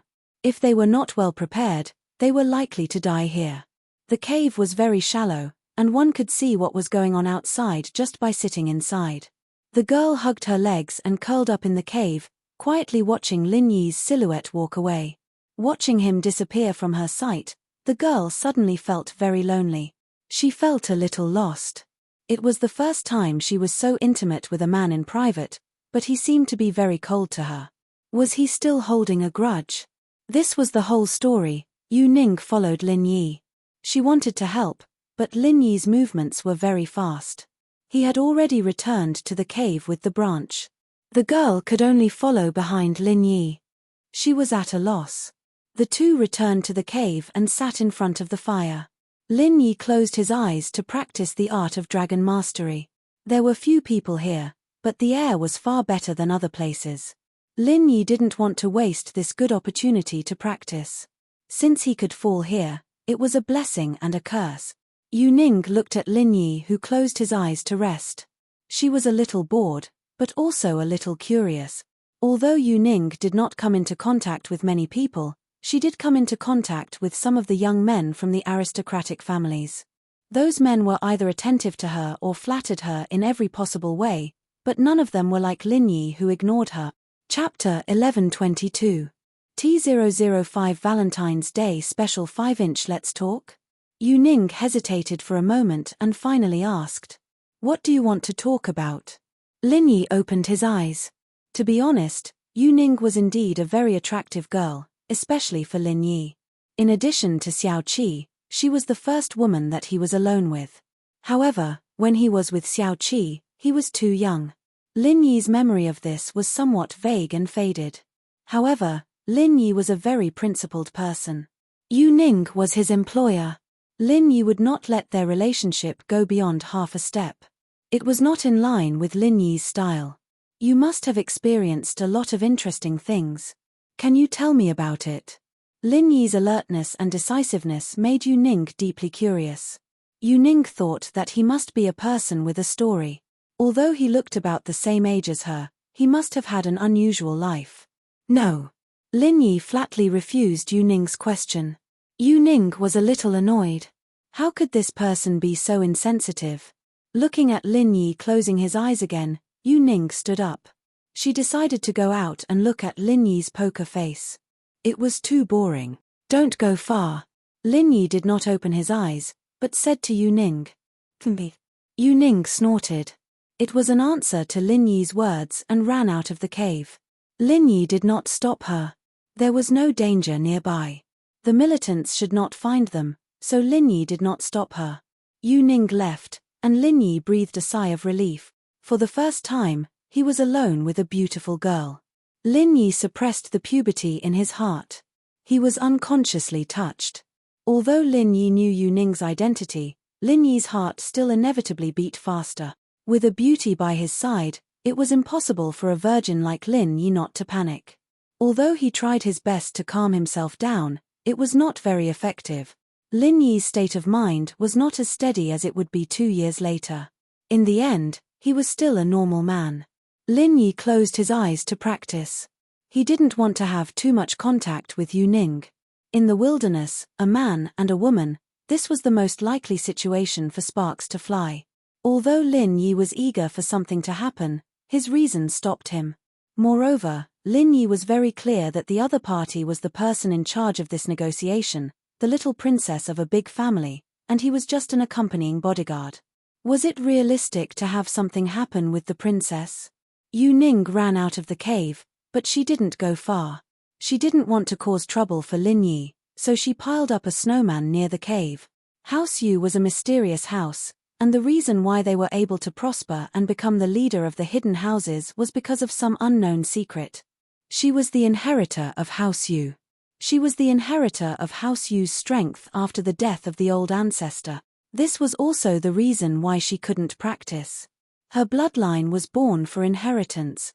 According to the instructions of House Yu's ancestor, Yu Ning must start her life's trial after the age of 16. Only by passing the trial could she receive the inheritance. During the trial, she couldn't add masters who were under the protection of the family, or else the trial would lose its meaning. Of course, these were the top secrets of House Yu. Yu Ning didn't know. She only knew that her bloodline wasn't suitable for practice. The reason why the family sent her out was to train her and make her a successful person. The children of House Yu didn't necessarily need to practice. The big House Yu also needed a leader. Yu Ning's grandfather had repeatedly revealed that he wanted Yu Ning to take care of the family business in the future. So Yu Ning thought that the trial now was just to better manage House Yu in the future. Of course, if she wasn't a practitioner, she couldn't be the head of House Yu. She was only responsible for taking care of the hidden House Yu's business. In fact, it was similar to a housekeeper, second only to the head of the house. What Yu Ning didn't know was that her family had high expectations of her. She was the hope of this generation of House Yu.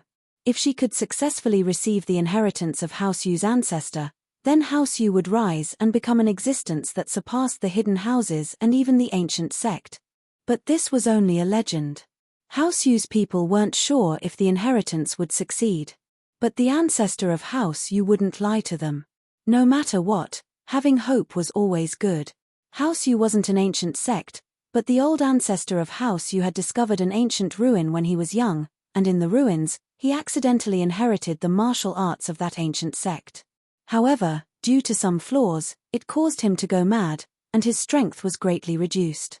Even so, House Yu still became the leader of the hidden houses. But later, according to the research of the ancient ruin, he found out that the reason why he went mad was because he inherited the martial arts of 2 people. These 2 people were the martial arts of the 2 guardians of this ancient sect. These 2 people's martial arts complemented each other, but one was water and one was fire. They couldn't be passed on to the same person, otherwise, they would definitely suffer from Qigong deviation. The most important point was that these 2 guardians were female, and House Yu's ancestor was male. But when the ancestor of House Yu realized this, it was already too late. He hoped that after he passed away, according to the secret method mentioned in the ancient ruin, this martial art would be passed on to his unborn granddaughter. Yu Ning had a lot of fun playing in the snow. After making a snowman, she wrote the word 01 on the snowman. Then she drew the face of the snowman into a poker face. After all this, Yu Ning finally couldn't help but laugh out loud. Lin Yi was pulled back to reality by Yu Ning's laughter. He frowned. This laughter made Lin Yi a little upset. At this age, his resistance to girls was very poor. Lin Yi didn't want to think about Yu Ning, but in his mind, he couldn't help but think of Yu Ning's face. Opening his eyes, Lin Yi frowned and pretended to be unhappy. What are you laughing at? Haha, come and see. Yu Ning pointed to her masterpiece and winked at Lin Yi. Lin Yi got up and walked out of the cave. When he saw Yu Ning's snowman, he couldn't help but smile. He didn't expect Yu Ning to make such a snowman, but it was quite a good image. It's okay, Lin Yi said faintly. Of course, I am Genius Ning. This is Genius Ning's masterpiece. Yu Ning got Lin Yi's affirmation and was very happy. However, after Lin Yi finished this sentence, he turned back to the cave. In Lin Yi's heart, there was a kind of vigilance and rejection of Yu Ning. He warned himself not to get too close to her, otherwise, if something happened, the old man would definitely not forgive him. Chapter 1123. T006 Valentine's Day Special Chapter 6 I'll kick you to death. Kick you to death, who asked you to ignore me? Yu Ning obviously thought that the snowman was Lin Yi. How could a 16-year-old girl be so shrewd? All emotions were shown on her face. This was also the most impulsive age. The more indifferent Lin Yi was, the more Yu Ning was unwilling. Why? Even if you are here to assist House Yu in these negotiations, you don't have to act so high and mighty, right? After breaking the snowman, Yu Ning was a little distressed. She wasted half a day's effort, and now she broke it on impulse. It was a bit of a pity. House Yu was located in Yangjing, where it rarely snows. Yu Ning rarely saw snow, so she had a lot of fun. Although the snowman was broken, Yu Ning didn't want to build it again. Instead, she went to play other games, leaving footprints in the snow. Although it was very cold outside, Yu Ning still had a lot of fun. Her little face was red from the cold, but it was the first time she played with such abandon, carefree. At home, if Yu Ning wasn't learning the 4 arts, she would be learning the management of her family. There was no time to play at all. Lin Yi didn't eat anything. He just stuffed the leftover bird meat into his mouth, but when he was practicing, he didn't need to eat too much. In the blink of an eye, it was evening, and it was dark outside. In the distance, there were a few howls of wolves. Yu Ning was a little scared, so she ran back to the cave, but her whole body was frozen. It's so cold. Yu Ning put her hand on the fire and warmed herself. Lin Yi opened his eyes, picked up a few branches and put them in the fire, making the fire a little bigger. Yu Ning looked at Lin Yi's cool poker face, and a trace of slyness appeared in the corner of her mouth. It seemed that he still cared about her. When she was warming herself, he helped her add firewood. He must be afraid that she was too cold. In fact, Lin Yi was not wrong to care about her, he just didn't want to express it. This is the first time I spent the night alone. Yu Ning looked at the burning fire and felt that it was very novel and exciting. In her past 16 years of life, she never thought that she would spend the night in a cave. Lin Yi was stunned. He pointed at himself and shook his head with a bitter smile. Alone? Am I not human? Little girls from large clans really have strange thoughts. Yu Ning saw Lin Yi's stunned expression. She also thought that there were some mistakes in her words. Embarrassed, she said, I mean, spending the night with a stranger. No, not a stranger. It means spending the night with a boy. Looking at Yu Ning's incoherent look, Lin Yi faintly smiled. Yu Ning's pretty face reflected by the fire was more beautiful than during the day. This scene was indeed very romantic, and Yu Ning's words made people's imagination run wild. Lin Yi sighed slightly and tried to restrain his emotions. He said, Nothing. Are you hungry? I'm not hungry, I'm a little sleepy. I want to rest for a while. Yu Ning shook her head. At this time, not far from the cave, there was the sound of a wolf howling. During the day, the frontier fortress was very quiet, but at night, all kinds of beasts came out. I'm a little scared. You will be by my side to protect me, right? Yu Ning subconsciously shrank her body in front of the fire. She was just a 16-year-old girl. How could she have experienced such a scene before? Indeed, spending the night in the cave in front of the fire was exciting and romantic. But if there were beasts nearby, then the romance would turn into fear. There is a fire here, the wolves will not come in. Lin Yi said faintly. If the wolves were not hungry or for a reason, they would not easily get close to the fire. Lin Yi had the experience of surviving in the wild and naturally knew this. Oh. Yu Ning nodded. At night, Lin Yi would not fall asleep. He was always in a state of cultivation. So if a beast really entered the cave, Lin Yi could respond immediately and kill the beast. Yu Ning sat in front of the fire and fell into a deep sleep. She was too tired. Before, it was a thrilling escape, and after that, it was a crazy play. This required physical energy, so Yu Ning quickly fell asleep. She didn't know how long it took, but Yu Ning felt very uncomfortable. Her whole body was cold, and she kept shivering. Did the fire go out? Yu Ning subconsciously opened her eyes. Yu Ning's slight movement had already made Lin Yi return to reality from his cultivation. Seeing that Yu Ning woke up, Lin Yi did not care and closed his eyes again. So cold. I'm so cold. Yu Ning found that the fire was not extinguished, but her body was cold. Lin Yi opened his eyes again and looked at Yu Ning strangely. Lin Yi did not feel cold. On the contrary, with the fire burning, Lin Yi felt very warm, but because of this, Lin Yi felt that something was wrong. What's wrong with you? Lin Yi stood up and walked to Yu Ning's side. I'm so cold. Yu Ning shivered with cold. Lin Yi looked at Yu Ning carefully and saw that her face had an unusual blush. He suddenly frowned and reached out to touch Yu Ning's forehead. Although Yu Ning was very cold and uncomfortable, she was awake. When Lin Yi's hand touched her forehead, Yu Ning's body suddenly trembled, and an unprecedented shyness and heartbeat spread throughout her body. So hot? Lin Yi frowned. He did not expect Yu Ning to have a fever at this time. Thinking about it during the day, Yu Ning played in the snow for almost an afternoon. She should have caught a cold at that time. At that time, Lin Yi did not care, but looking back and thinking about it, Yu Ning was not a cultivator. It was freezing outside. Lin Yi was fine, but for an ordinary person, a cold was a normal thing. Lin Yi suddenly became a little anxious. In addition to the injury medicine, he did not bring any other medicine. All the commonly used medicines were placed in Yu Ning's luggage, and his own silver needles were also in the luggage. Even if Lin Yi was proficient in medical skills, there was nothing he could do. A cold and a fever could not be easily solved by massage. If there were silver needles in hand, he could achieve the goal of reducing the fever by needling a few acupuncture points. Cold. Yu Ning felt colder and colder. Her whole body was shivering, and her teeth were constantly chattering. Lin Yi hesitated, and there was some struggle in his heart. Chapter 1124. T007 Valentine's Day Special Chapter 7. The special chapter can be read as a secondary line of the book. There will be some hidden spoilers, en.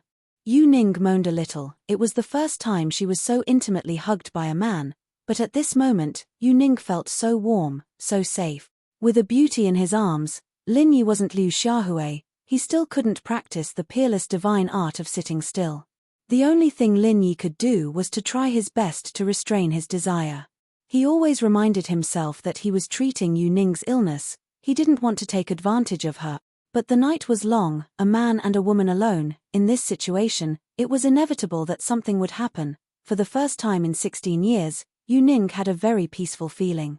Lin Yi's broad arms gave her infinite warmth. Yu Ning once again fell asleep. When she woke up again, Yu Ning felt that her body no longer had the cold feeling before. Instead, it was replaced by a very comfortable warmth. It was warm, it made her feel very comfortable.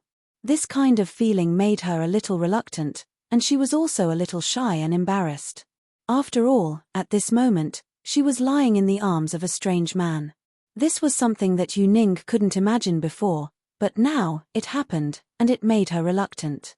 Was this the feeling of liking someone? Yu Ning was very confused. In the past 16 years, her emotional life was a blank. The purpose of contacting those young masters was only for the sake of social benefits. It was arranged by her family to pave the way for her to take over the power of House Yu. Lin Yi's perception was very keen. The beauty in his arms woke up. Lin Yi immediately felt it. He opened his eyes and whispered, "You woke up? How do you feel?" I'm still so cold." Yu Ning lied. She didn't know why she lied, but she did lie. Yu Ning's face was very red, but fortunately, it was night time. Under the reflection of the fire, her face was a little red, so she wasn't afraid of being seen by Lin Yi. Lin Yi reached out and touched Yu Ning's forehead. What he felt was a normal body temperature. He couldn't help but be stunned. Yu Ning's fever had already subsided. How could she still feel cold? Could it be that only the fever on his forehead had subsided, but not on his body? Thinking of this, Lin Yi subconsciously extended his hand to Yu Ning's armpit, but inevitably, he touched Yu Ning's chest. Unexpectedly, Lin Yi's hand was slightly sluggish, but it was as if he was deliberately touching it. Yu Ning snorted, and her face became redder, but she didn't say anything to stop it, nor did she make a move to stop it. The electric shock made Yu Ning have an unprecedented feeling, and her breathing became rapid. Yu Ning let out a low moan, but even if it was so low that it could not be heard, in this quiet cave, Lin Yi could hear it clearly. Lin Yi's heartbeat could not help but speed up a lot. The temptation of this sound was unimaginable. For a moment, Lin Yi almost had a feeling of burning desire. Yu Ning's heart was nervous and looking forward to it. Could it be that the legendary thing was about to happen? Yu Ning was not a casual person, but at this moment, she really had such an idea. There was no doubt that Lin Yi was a man who made her fall in love with him. This was the first man who walked into her heart. Before, Yu Ning's impression of Lin Yi was undoubtedly very bad. Lin Yi's coldness and indifference made Yu Ning very uncomfortable. From the beginning of joining the team, Lin Yi had always been indifferent to Yu Ning. But even more, when Yu Ning proposed some action plans, Lin Yi always sang a different tune to her. This made Yu Ning hate him in her heart. How could this man be so arrogant? Even if you were sent by a special department to assist your family in business negotiations, you can't have such a high and mighty attitude, right? Don't you know how to be tender to the fairer sex? Yu Ning viciously guessed that Lin Yi must be gay, and there was a problem with his sexual orientation. However, the facts later proved that Lin Yi was a great and extraordinary man. His judgment was always right, and when she was in danger, he was the first to protect her without any regard for his own safety. Even when he was shot because of her willfulness, he still did not have any complaint. At this moment, Yu Ning was moved. She didn't know if this was love, but sometimes love was so simple. Love and hate would change in an instant. The hate from before would turn into love. The moment Shu Xian saved the white snake fell in love with Shu Xian. So at this moment, Yu Ning also fell in love with Lin Yi. Perhaps at the age of 16, her feelings were not mature, but she dared to love and hate, regardless of the consequences. Yu Ning forgot about the family behind her, and forgot the expectations of the Yu family for her. Time only stopped at this moment. She hoped to always rely on the arms of Lin Yi, to make her feel happy and at ease. However, Lin Yi's hand, at this time, pulled away, which made Yu Ning's heart feel a little loss. She wanted Lin Yi to continue, but she was too reserved to say it. "Hug me. I'm cold." Yu Ning lied again. Yu Ning's words undoubtedly made Lin Yi's mind more impulsive and unclear. Lin Yi didn't care whether Yu Ning was cold or not. He reached out and hugged her tightly. The breathing of the two people became hot and heavy. Yu Ning slightly turned her head and closed her eyes. She was nervous and looking forward to it. This undoubtedly made Lin Yi even more excited. Looking at Yu Ning's slightly raised mouth, Lin Yi had an impulse to kiss her. The lips of the two people were slightly close, and they were about to touch. Suddenly, there were a few howls of wolves outside the cave. Lin Yi instantly restored his calmness. He raised his head and looked outside the cave. Under the dark night, there was a pair of flashing lights. It was the eyes of the wolves. Lin Yi breathed a sigh of relief and let go of Yu Ning's body. He almost made a mistake. If something really happened today, then Lin Yi's career would be over. Having a relationship with an employer was unforgivable. The old man at home would punish him. There are wolves coming, Lin Yi said faintly. Yu Ning also opened her eyes, and her beautiful eyes flashed a trace of disappointment. She was so proactive, but he didn't like her. Or was he really disturbed by the wolves? Dead wolves, broken wolves, two stupid wolves. I'll dig out your eyeballs and step on them, Yu Ning cursed to herself.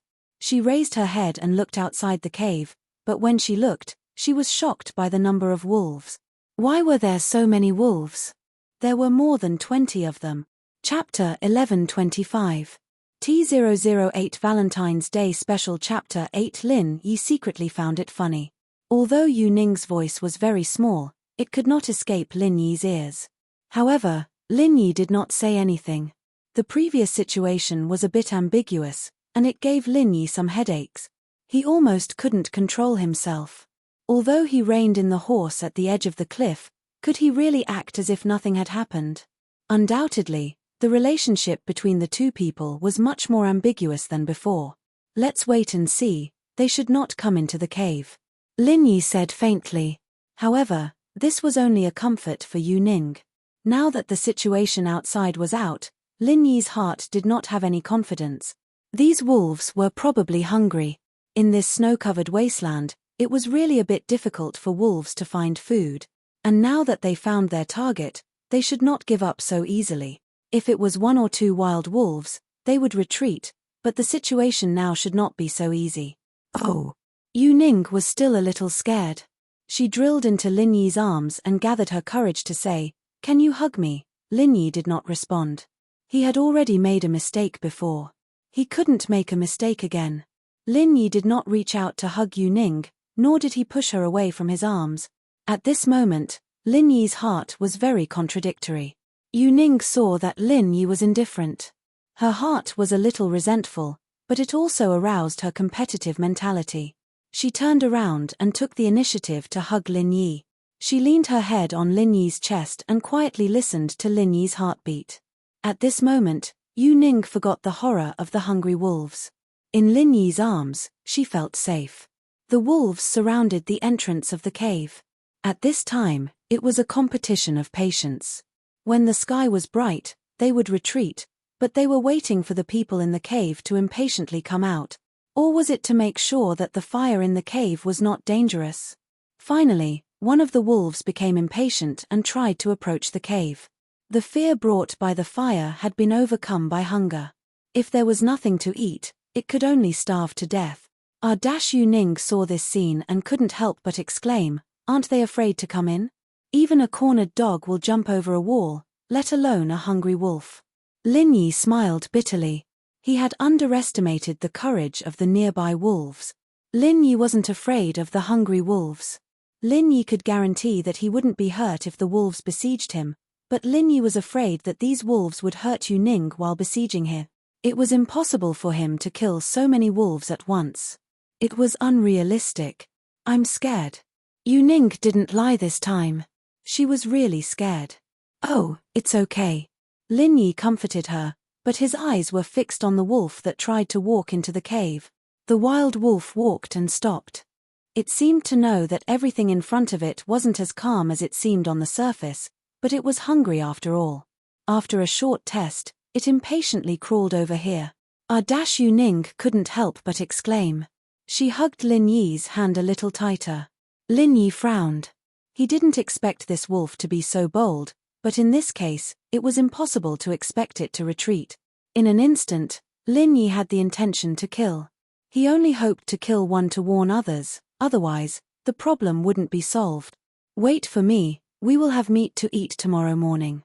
Lin Yi faintly removed Yu Ning's hand from his body and said. Yu Ning was obviously reluctant, but there was no other way. She couldn't wait for the wolf to come over, right? So Yu Ning obediently let go of Lin Yi, but she said to him, "You be careful." Lin Yi didn't speak, but suddenly ran to the wolf. He lifted his leg and kicked the wolf's head. The bold wolf didn't even have time to groan before it was kicked out by Lin Yi. It fell heavily on the stone wall of the cave and died. Lin Yi's action was ruthless, but it shocked the wolves outside. Those wolves who were originally moving forward all took 2 steps back. Yu Ning also exclaimed subconsciously. She didn't expect Lin Yi to be so powerful. He kicked the wolf to death with one kick, but it made her originally nervous heart relax a lot. After Lin Yi kicked the wolf to death, he didn't return to Yu Ning's side. Instead, he stood in the same place and looked coldly at the wolves outside the cave. The wolves were indeed a little scared. They knew that Lin Yi was a very dangerous prey, but they were hungry, so they didn't leave here. They still waited outside the cave, waiting for the opportunity to move. Perhaps in the eyes of these wolves, although Lin Yi was powerful, he was not the opponent of their group of wolves. If Lin Yi was really powerful, then he could kill them all. Ying. I'm a little scared, can you come back? Yu Ning subconsciously called out to Lin Yi. Lin Yi didn't answer. At this time, he couldn't leave. He had to keep an eye on the movements of the wolves. Yu Ning saw that Lin Yi didn't pay attention to her. She was a little unhappy and pouted, but Lin Yi obviously couldn't see it because Lin Yi didn't have eyes on the back of his head. After a while, two hungry wolves finally couldn't hold it in anymore and walked over to Lin Yi's side to test the waters. Two wolves, Lin Yi could still easily deal with them. What Lin Yi was looking forward to now was that if these wolves walked forward in small groups, then Lin Yi would be enough to deal with them. However, he was afraid that they wouldn't be like this, and if they swarmed him, then it would be a little troublesome. After the two wolves walked to the entrance of the cave, one wolf quickly rushed to Lin Yi, but the other did not rush to Lin Yi, but rushed to the body of the wolf that Lin Yi had just killed in the cave. Lin Yi's mouth flashed a sneer. This wolf was quite smart. It seemed that the sense of teamwork between the wolves was too poor, and each had their own ideas. Originally, two wolves were facing the enemy together, but one of them had a different idea and went to grab the body of the other wolf. Wolves were carnivores, and they also eat the corpses of their own kind. Therefore, the wolf felt that Lin Yi was more difficult to deal with, so it wanted to drag the body of its own kind. However, how could Lin Yi let it succeed? Lin Yi first took care of the hungry wolf that pounced at him with a single punch, and then with lightning speed, he took care of the wolf that went to drag the corpse of its own kind. Lin Yi sneered and piled the bodies of the three wolves together. He looked coldly at the wolves outside the cave. Two more hungry wolves that tried to test the waters turned into corpses, which made the wolves outside a lot more cautious and careful. They once again retreated a distance, but they still had no intention of leaving. Chapter 11:26. T009 Valentine's Day Special Chapter 9. After a while, the wolves were a little impatient, but they did not choose to leave. Instead, they chose to act as a group. Among the wolves, there was obviously a leader. After it shouted at the wolves all approached the cave together. Lin Yi was suddenly shocked. He did not expect that this group of wolves was actually an organized wolf pack. Before, when he saw the two wolves that were not harmonious, Lin Yi thought that these wolves were spontaneously walking together. Ayo, the leading wolf let out a mournful howl. You hide behind me. Lin Yi took a deep breath. He couldn't leave Xiao Ning behind. Not to mention that Xiao Ning was the person he wanted to protect. Even if she wasn't, based on the relationship between the two, Lin Yi couldn't ignore her. Although Yu Ning was afraid, when she heard Lin Yi's words, she still got up and hid behind Lin Yi. You will protect me, right? Lin Yi nodded. Yu Ning smiled slightly and hugged Lin Yi from behind and hugged Lin Yi. Such a bold move. If it was any other time, she would definitely not dare to do it, but today, she did it naturally. In this kind of environment, it was completely possible to do things that she usually wouldn't dare to do. Lin Yi couldn't help but smile bitterly. Yu Ning hugged him from behind, so that he couldn't clean up the wolves that ran over, so that both of them would be trapped by the wolf. Thinking of this, Lin Yi said to Yu Ning, You let go of me. No. Yu Ning thought that Lin Yi wanted to drive her away, so she stubbornly shook her head. Lin Yi was stunned and somewhat helpless. He could only turn around and hugged Yu Ning. He held her buttocks and let her sit in his arms. Lin Yi held Yu Ning with one hand. For Lin Yi, this was not a difficult thing. This level of weight was nothing at all. In this way, although it was still a bit of a burden, Lin Yi could free up one hand and two legs, which was enough to deal with the attack of the wolves. Yu Ning was shocked by Lin Yi's sudden move, but her heart was very sweet. It turned out that he wanted her to let go because he wanted to hug her. Lin Yi didn't have time to explain so much to her, because the wolves had already rushed in. "Close your eyes," Lin Yi said to Yu Ning, and then he made his move. Dealing with these beasts was nothing for Lin Yi. When Lin Yi was young, he often went up the mountains to hunt. The two of them were wild boars and kicked wild wolves. These wolves were not enough to enter Lin Yi's eyes. The reason why Lin Yi asked Yu Ning to close her eyes was that Lin Yi didn't want to scare Yu Ning. He wanted to start a massacre, and it must be much more bloody than before. A burst of howling and screams of the wolves came one after another. A hungry wolf fell to the ground, the cave wall, and died. In the blink of an eye, most of the wolves were dead or injured. The leading wolf finally couldn't stand it anymore. It howled loudly and led the remaining wolves to quickly evacuate the cave. In the blink of an eye, they ran away. In their view, Lin Yi was already in existence like a natural enemy. They couldn't defeat him. Staying was just sending themselves to death. If they didn't run now, when would they? "Okay, you can open your eyes," Lin Yi said. "Is it over?" Yu Ning opened her eyes, but she saw the dead bodies of the wolves in the cave. She was suddenly shocked. "You killed them all?" "Some ran away. If Lin Yi wanted to kill them all, it wouldn't be difficult. It was just that he was holding Yu Ning, so it was somewhat inconvenient for him to move, so he let the wolves go. In fact, Lin Yi didn't have any hatred with these wolves. They came to him purely out of instinct. Lin Yi couldn't lower himself to a group of animals. Killing these wolves was enough for him and Yu Ning to eat for a few days. There was no need to kill all the wolves. "I knew that you would protect me regardless of your own safety." Yu Ning smiled sweetly and said happily, "If you die, I won't be able to explain." Lin Yi knew what Yu Ning meant, but Lin Yi couldn't let the situation develop. He could only say so. Yu Ning's expression was gloomy. She licked her lips, but in the end, she didn't say anything. Lin Yi put Yu Ning on the ground. Although Yu Ning was unwilling to let go of Lin Yi's neck, Lin Yi was half squatting there. He didn't intend to continue to hold her. Yu Ning was not willing to be outdone. She was stiff on Lin Yi's body. Lin Yi's half-squatting posture was not easy for ordinary people to maintain. After a while, his legs would be sore, but it was nothing for Lin Yi. It was much easier than when he was a child. In the end, Yu Ning finally couldn't hold it anymore. She first compromised and came down from Lin Yi. She said with some complaints, "You are so cruel." Lin Yi didn't say anything. He turned around to deal with the bodies of the hungry wolves in the cave and piled them together. I want to go to the toilet," Yu Ning suddenly said. "Oh, then I will go out." Lin Yi turned around and walked out of the cave. "No, I want to go outside. This is a place to live," Yu Ning said. "Oh, then you go out." "I won't go out of the cave." Lin Yi turned and walked back into the cave. "But I am afraid. You accompany me." Yu Ning's current mentality was similar to other girls in their rebellious period. The more Lin Yi avoided her, the more unwilling she was. She couldn't care so much and became more bold. "It's okay. You can just dig out their eyeballs and step on them." Lin Yi couldn't help but tease her. "Ah!" Yu Ning was stunned. She immediately thought of her own bold words.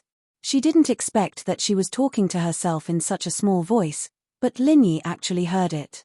Yu Ning suddenly felt embarrassed, but then she thought, so what if he heard it? Anyway, she was bold enough. She wasn't afraid of what Lin Yi would think, so she said, "I mean, you kill them, then I will step on their eyeballs."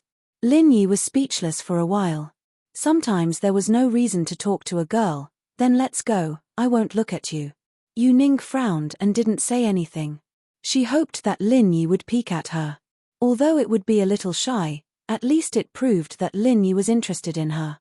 Out of the cave, Yu Ning found a tree root, untied her pants, and let out water.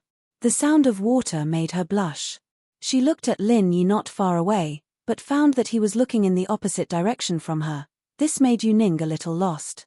Did he really not feel anything for her? Chapter 11:27. T010 Valentine's Day Special Chapter 10. Lin Yi's heart was somewhat tangled. Although he had performed a lot of tasks, he was still a 16-year-old boy. If he said that he had no feelings for Yu Ning, he would be deceiving himself. But having feelings didn't mean that he could act according to his own ideas. Lin Yi took a deep breath and resisted the urge to look back. His eyes looked into the distance and quietly felt the movement nearby. The wolves had obviously gone far away. They didn't have the courage to stay. Yu Ning shyly pulled up her pants and washed her hands with the snow on the ground. Then she stood up and walked to Lin Yi's side. "Are you done? Let's go back." Lin Yi felt Yu Ning coming over, so he asked. "Well, but I don't want to go back. Can you accompany me to the entrance of the cave to look at the stars?"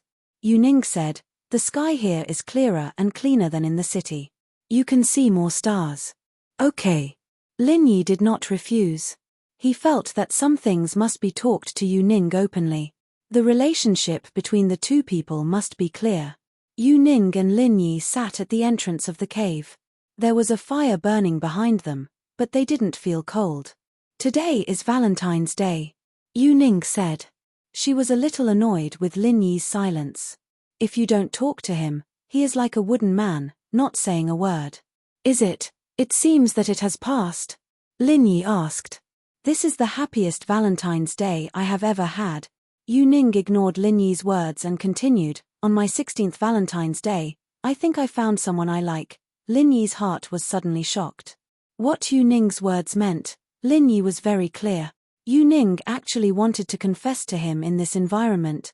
Although this seemed to be a good thing, Lin Yi didn't think so. He had to rein in the horse at the edge of the cliff and kill this unstarted relationship in the cradle. "You're only 16 years old. You're too young to understand what love is. In this environment, we've experienced many things together. Perhaps you mistakenly think that this is love, but it's not." Lin Yi interrupted Yu Ning's words and said, "When you return home, you will find that everything is so ridiculous." "No, I know what I'm thinking. What's so young about 16? In ancient times, they even had children. Besides, you're only 16, right? Why are you lecturing me?" Yu Ning asked with some excitement. She was somewhat dissatisfied with Lin Yi interrupting her confession. "Really? Then you can continue." Lin Yi was helpless against Yu Ning's stubbornness. He was thinking about how to convince her. "Eagle, I like you." Yu Ning finally said the words that she had been suppressing for a long time. After that, she breathed a sigh of relief as if she had completed a major event. "What do you like about me?" The reason why Lin Yi let Yu Ning continue was that he wanted to solve this matter from the root cause. "You give me a sense of security. Before, because I got into trouble, in such a dangerous situation, you could have escaped alone, but you risked your life to protect me. You were injured because of my willfulness, but you didn't complain at all." Yu Ning said, "At that moment, I fell in love with you. Miss you, don't you think your idea is ridiculous? I'm a bodyguard, responsible for your safety. If it was someone else, they would do the same. My duty is to be responsible for my superiors. What does it have to do with me risking my life to save you?" Lin Yi said coldly, "In other words, if the object of my protection was not you, I would also do the same. That I don't care. Anyway, you are the first man to walk into my heart in 16 years, and you will definitely be the last." Yu Ning shook her head stubbornly. "I just like you. When I go back, I will tell my mom and dad. Let them contact your superiors and ask you to come and protect me." "Oh, that's good. Wait until you can come and talk." Lin Yi was full of confidence in this. If he was Feng Qianlong's subordinate, he would have some concerns, but he and Feng Qianlong were in an equal relationship. Lin Yi only assisted Feng Qianlong's department to do some things, but to say that he ordered him, that was impossible. Yu Ning also heard something, but she didn't give up. "If that doesn't work, then every time there is a task, I want you to accompany me." "Well, whatever you want," Lin Yi explained helplessly, "but what I want to tell you is that people like us can't have love. I can die at any time. I can't give you what you want. If you are wise, you should give up quickly. This is good for both you and me. I won't let go. In the future, I won't allow you to do such a dangerous job. Why don't you resign and accompany me?" Yu Ning said overbearingly. "Oh, well, I don't like you. I have a girlfriend." Lin Yi really had no choice but to say so. Yu Ning was silent. Lin Yi's explanation made her a little overwhelmed.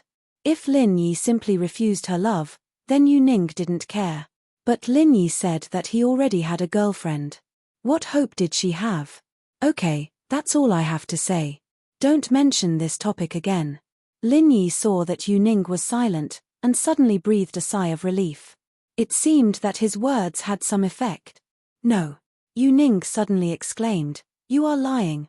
Didn't you say before that people like you can't have love? Then where did you get a girlfriend?" This. Lin Yi didn't expect his own reason to be so contradictory. He suddenly felt a little embarrassed. However, in this case, the more he explained, the worse it would get. Lin Yi helplessly turned his head and ignored Yu Ning. After a while, Yu Ning saw that Lin Yi still turned his head and ignored her. Yu Ning first compromised, "Okay, let's not talk about these things. Let's talk about something else." "Okay. What do you want to talk about?" Lin Yi asked. "Tell me how you spent your previous Valentine's Day." Yu Ning asked. "If I didn't deliberately think about it, I wouldn't even know that yesterday was Valentine's Day. It was the same before. If I wasn't performing tasks, I was staying at home." Lin Yi said faintly, "Isn't it boring? In fact, I am such a boring person. This Valentine's Day, don't you think it's special?" Yu Ning asked. "Didn't you say not to talk about this topic?" Lin Yi didn't fall for it. "Oh, then I'll tell you about my past." Yu Ning felt that she should let Lin Yi understand her past. Maybe after she said it, Lin Yi would tell her about his past. Otherwise, he would be embarrassed not to say it, right? "Okay." Lin Yi responded faintly. "When I was young." Yu Ning began to talk about her past, and Lin Yi listened quietly. He really listened carefully to understand the girl's past. Of course, these things could only be buried in the bottom of his heart. Gradually, the sky turned white, and dawn came, and Yu Ning was also sleepy, and gradually fell asleep in Lin Yi's arms. Lin Yi didn't refuse, but quietly enjoyed this moment of warmth. This Valentine's Day, Lin Yi would always remember it in his heart and never mention it again. Chapter 1128. Guaranteed Success Vice Leader. He's a mystic mid-phase peak physical practitioner. Why would he listen to me? And when he came, you guys told me that he was here to help me, but he wasn't my underlings, so my words were useless. Jian Wen smiled bitterly. "I've found him a lot of girls, but that fighter Li is a psychopath, and he likes good girls. He wanted to force them to be his concubine, but unfortunately, that girl's lover is also a master, and he killed him with one punch." "Jian Wen, you're not lying, are you?" The deputy leader frowned. He always felt that killing fighter Li, who was a peak middle phase mystic class master, with one punch was a bit unimaginable. "Vice leader, I wouldn't dare lie to you. I have the surveillance video of the whole process. I can send it to you immediately," Jian Wen said quickly. "Okay, send it to me then." The vice leader saw how confident Jian Wen was, and guessed that he probably wasn't lying. He didn't know that Jian Wen was actually exaggerating, but from the video, he couldn't tell. After all, fighter Li was already dead, and the dead couldn't tell the truth. "All right," Jian Wen said. "Vice leader, what about my arena here? I can't do without someone holding the line. What if there's someone I can't handle?" "Don't worry, I'll report this to the leader, and we'll send another master as soon as possible," the vice leader said, "but try to find out who the person who killed fighter Li is, and how strong he is.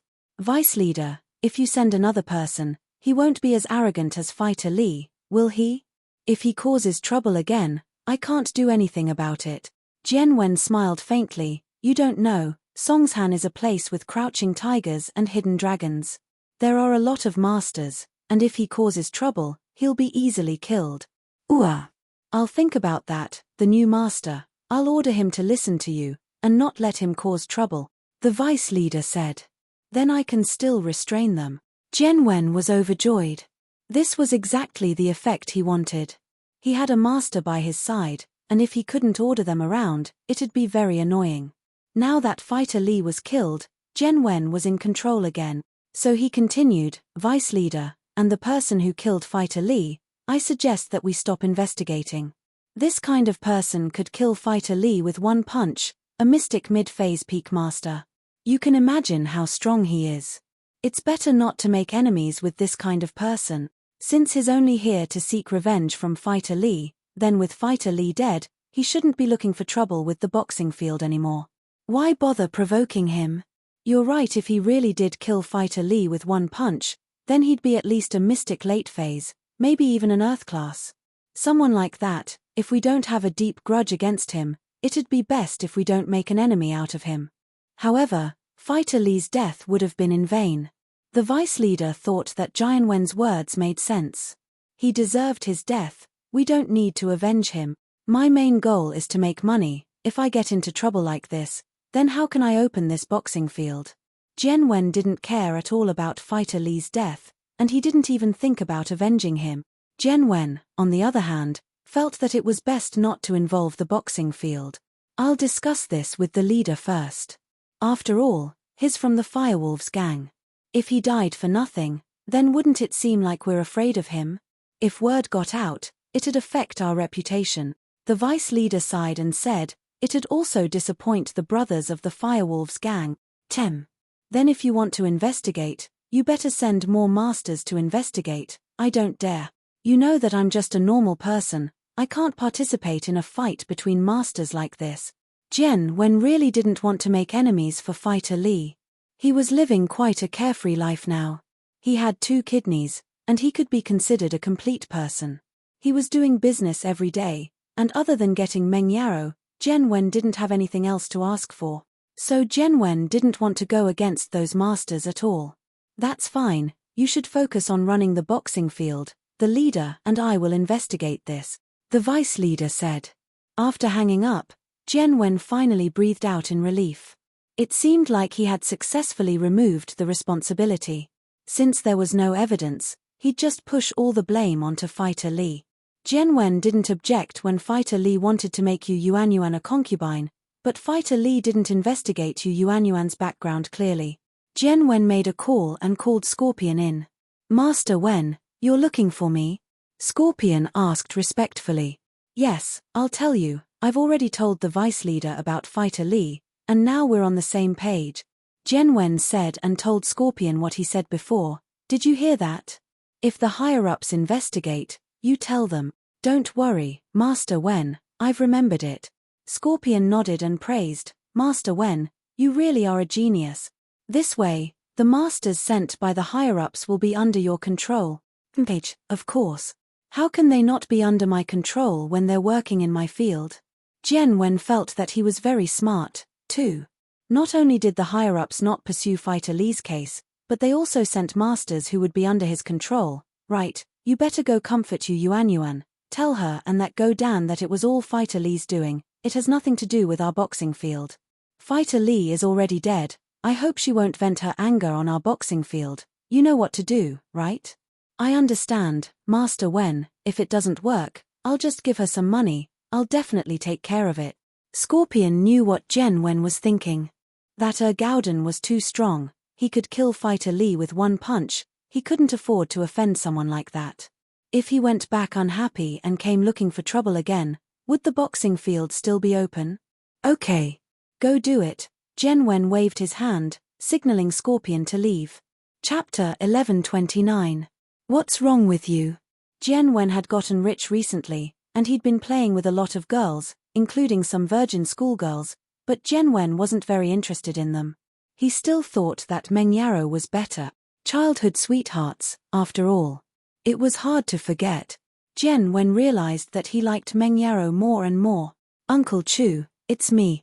After leaving the arena, Jianwen got into his Ferrari and called Pengzhan. Oh. Jianwen, what's up? Pengzhan asked faintly. Pengzhan's impression of Jianwen had never been too good, especially after the incident last time where Jianwen tried to take advantage of the situation. His impression of Jianwen had taken a nosedive. Uncle Chu, where are you? I'd like to pay you a visit. Jianwen said. I'm at the company, I'm not done yet. There's no need for a visit, we can talk on the phone.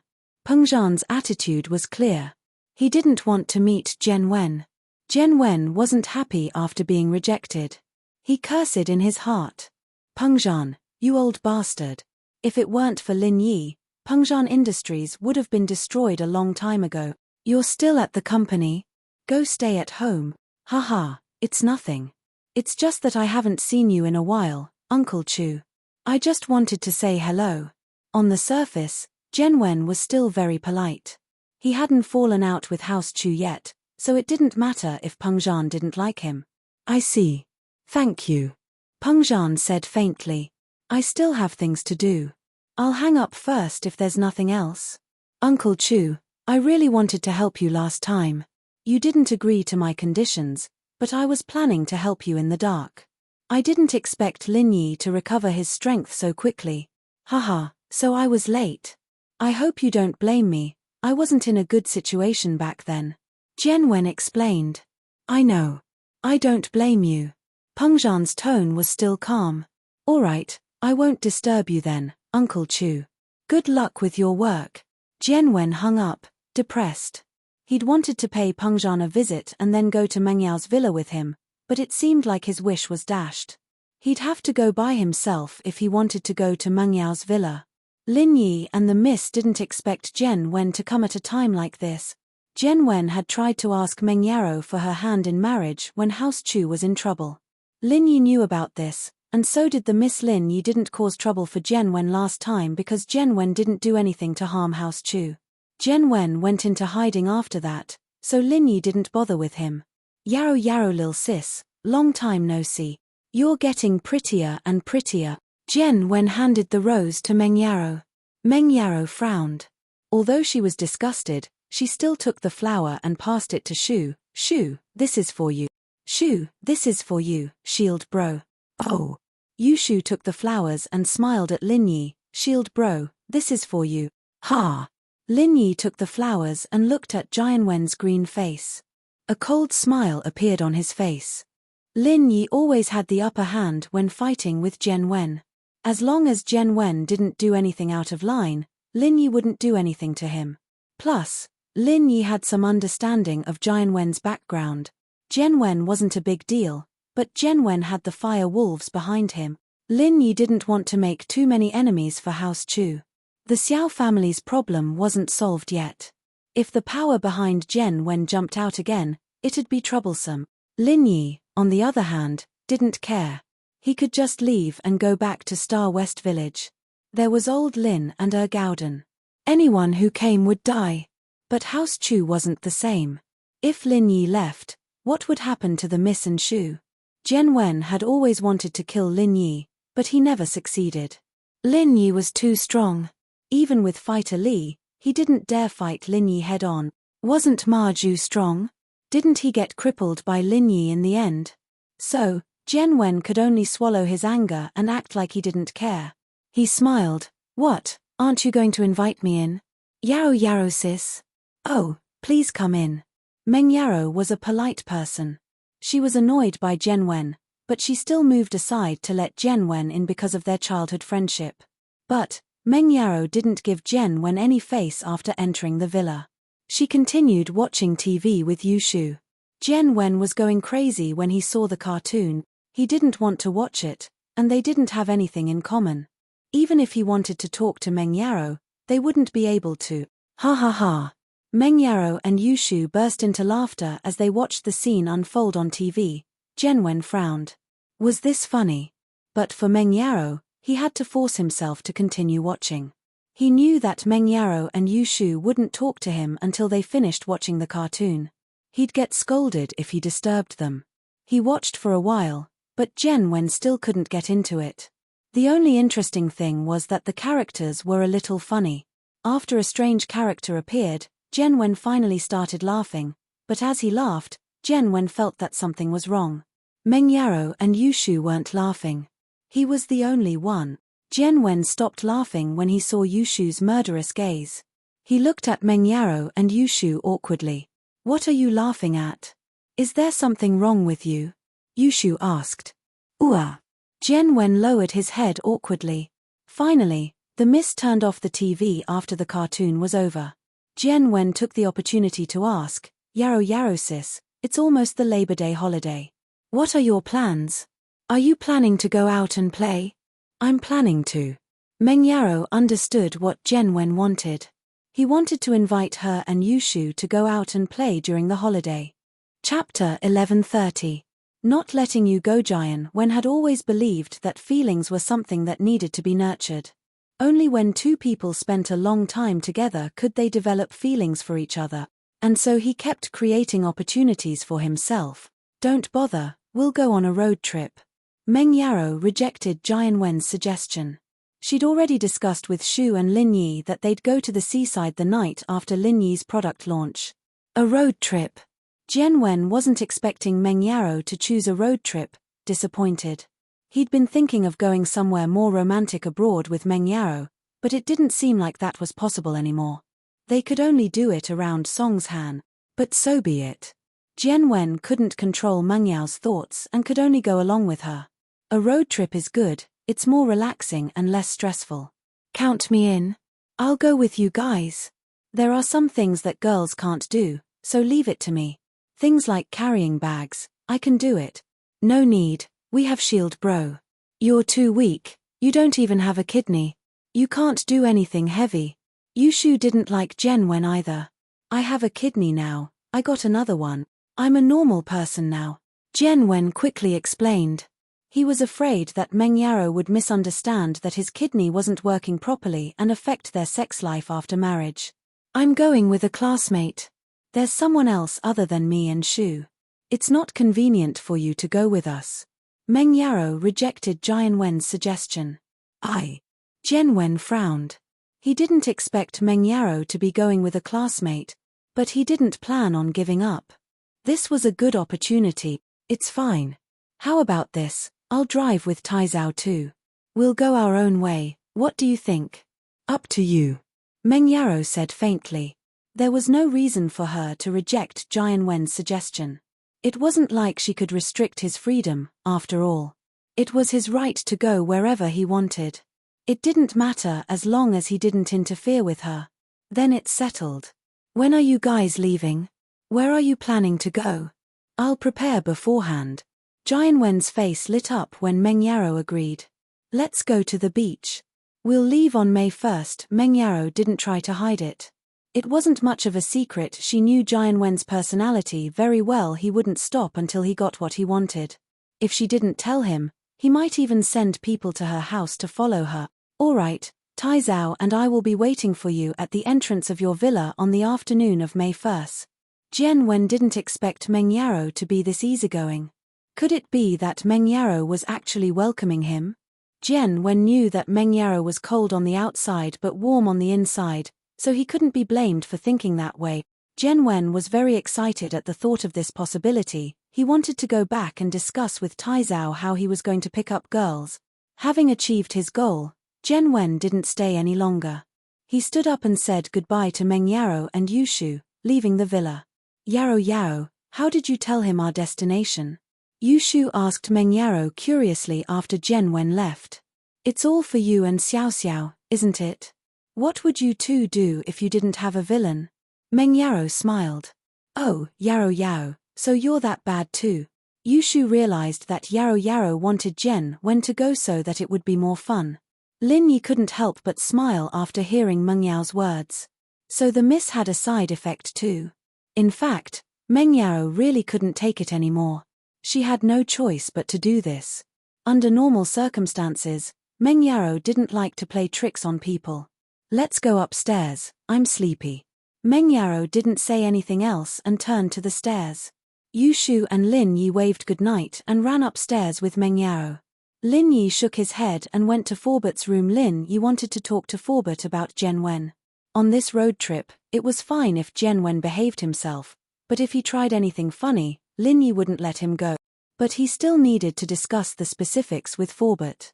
When Lin Yi pushed open the door to Forbert's room, Forbert was practicing. Seeing Lin Yi come in, Forbert smiled and opened his eyes. Lin Yi, you're here. Forbert, how are you? Did you improve?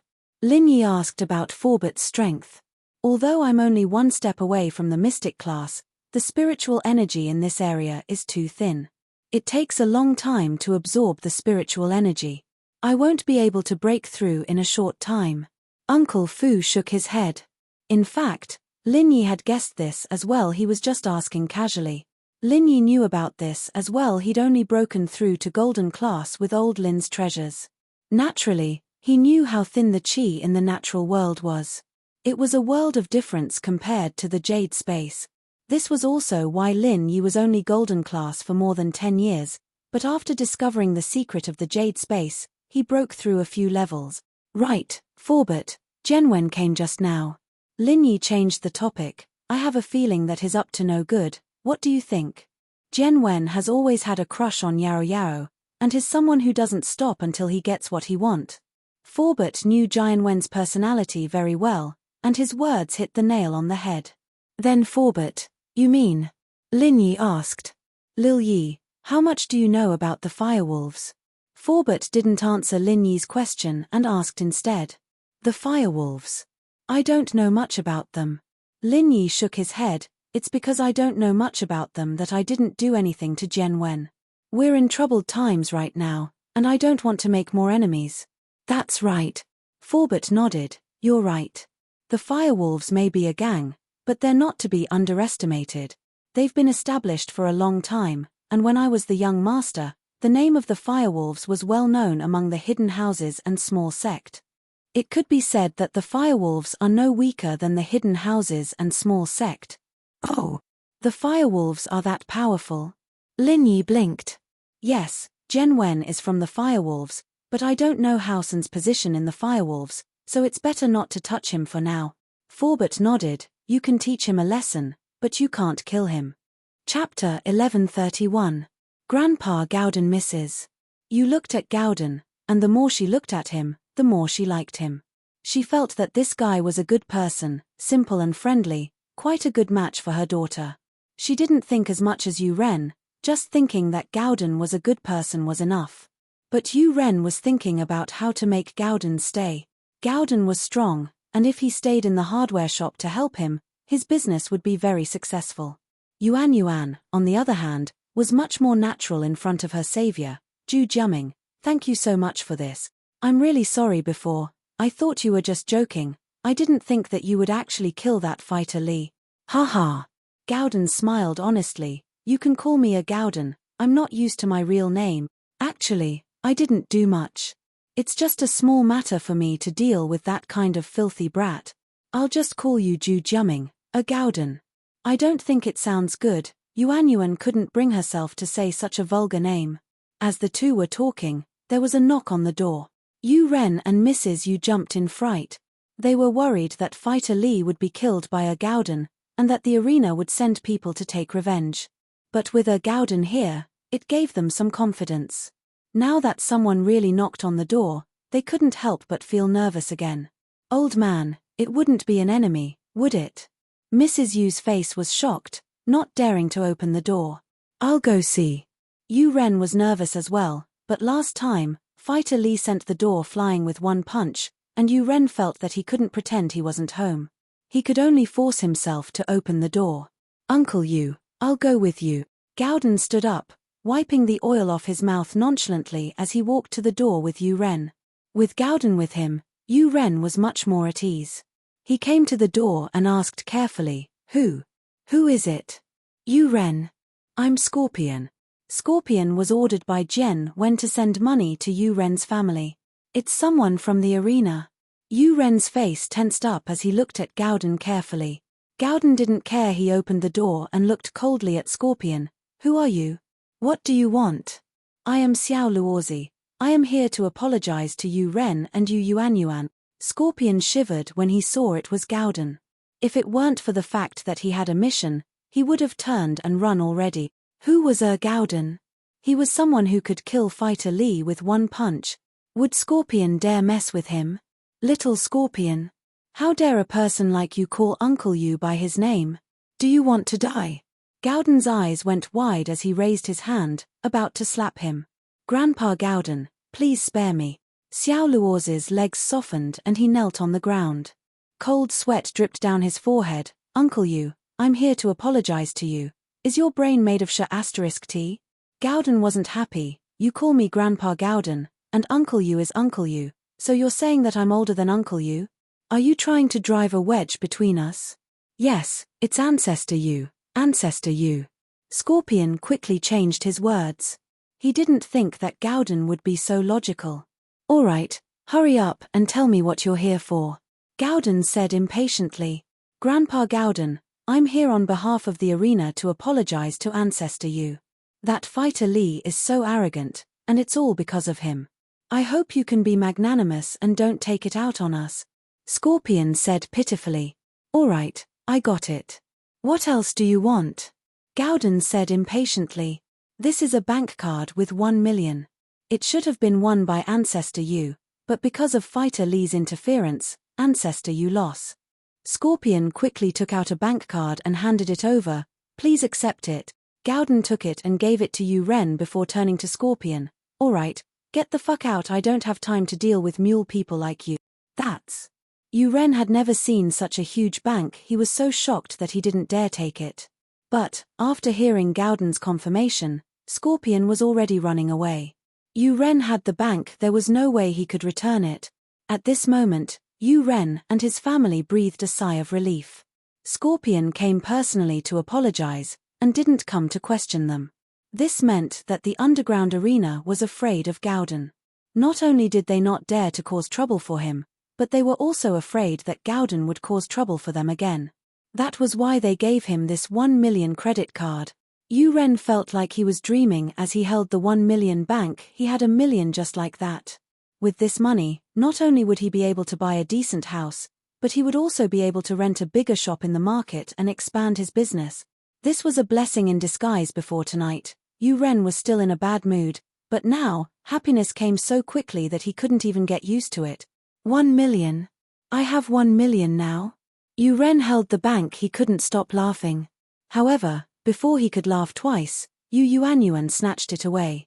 What are you doing? Yu Ren jumped. Zhu Jiaming asked for this money, we should give it to him, Yuanyuan said as she passed the card to Gowden. Take this card. You took such a big risk for our family, it's only right that you take this money. I don't want it. Gowden scratched his head and smiled honestly. I don't need money, I live here, I have food and drinks, I don't need money. Yeah, Lil Zhu lives here, why does he need money? Yuanyuan, why are you so stupid? You're giving him money, are you trying to chase him away? Yu Ren glared at his daughter and snatched the bank. That's a lot of money, I'll keep it first. Yu Ren was a greedy man, and he recovered from the shock in just a blink of an eye. How could he bear to give away that 1 million? But then again, if Yu Ren wasn't greedy, why would he go to the arena and get scammed? Yuanyuan didn't know whether to laugh or cry as she looked at her father's greedy face. I'm sorry, my dad's like that. It's fine, I really don't need money. Gowden had food and drinks, and his only goal was to find Lin Yi boss. Money was useless. Chapter 1132. Chapter 1130. New product launch, but Gowden's generosity and passion left a good impression on Yuanyuan. Every girl, when they were young, would fantasize about their future partner, a tall prince on a white horse, with a good character and a sense of justice. Yuanyuan didn't know what other people thought, but that was what she thought. But a few days ago, Yuanyuan's life was filled with darkness. Her dream was shattered, and she could only follow fighter Lee for the rest of her life. Yuanyuan didn't think of herself as a beauty, but she was still a conservative girl.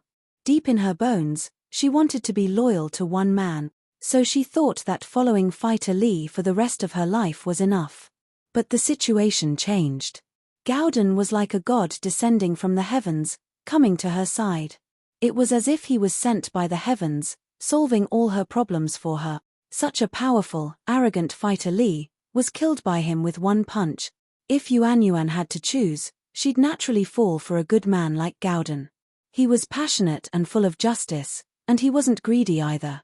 He gave her a sense of security. Unknowingly, Yuanyuan had a good impression of Gowden. The story of the hero saving the beauty was old, but it was a story that never changed. Gowden and Yuanyuan were in this situation.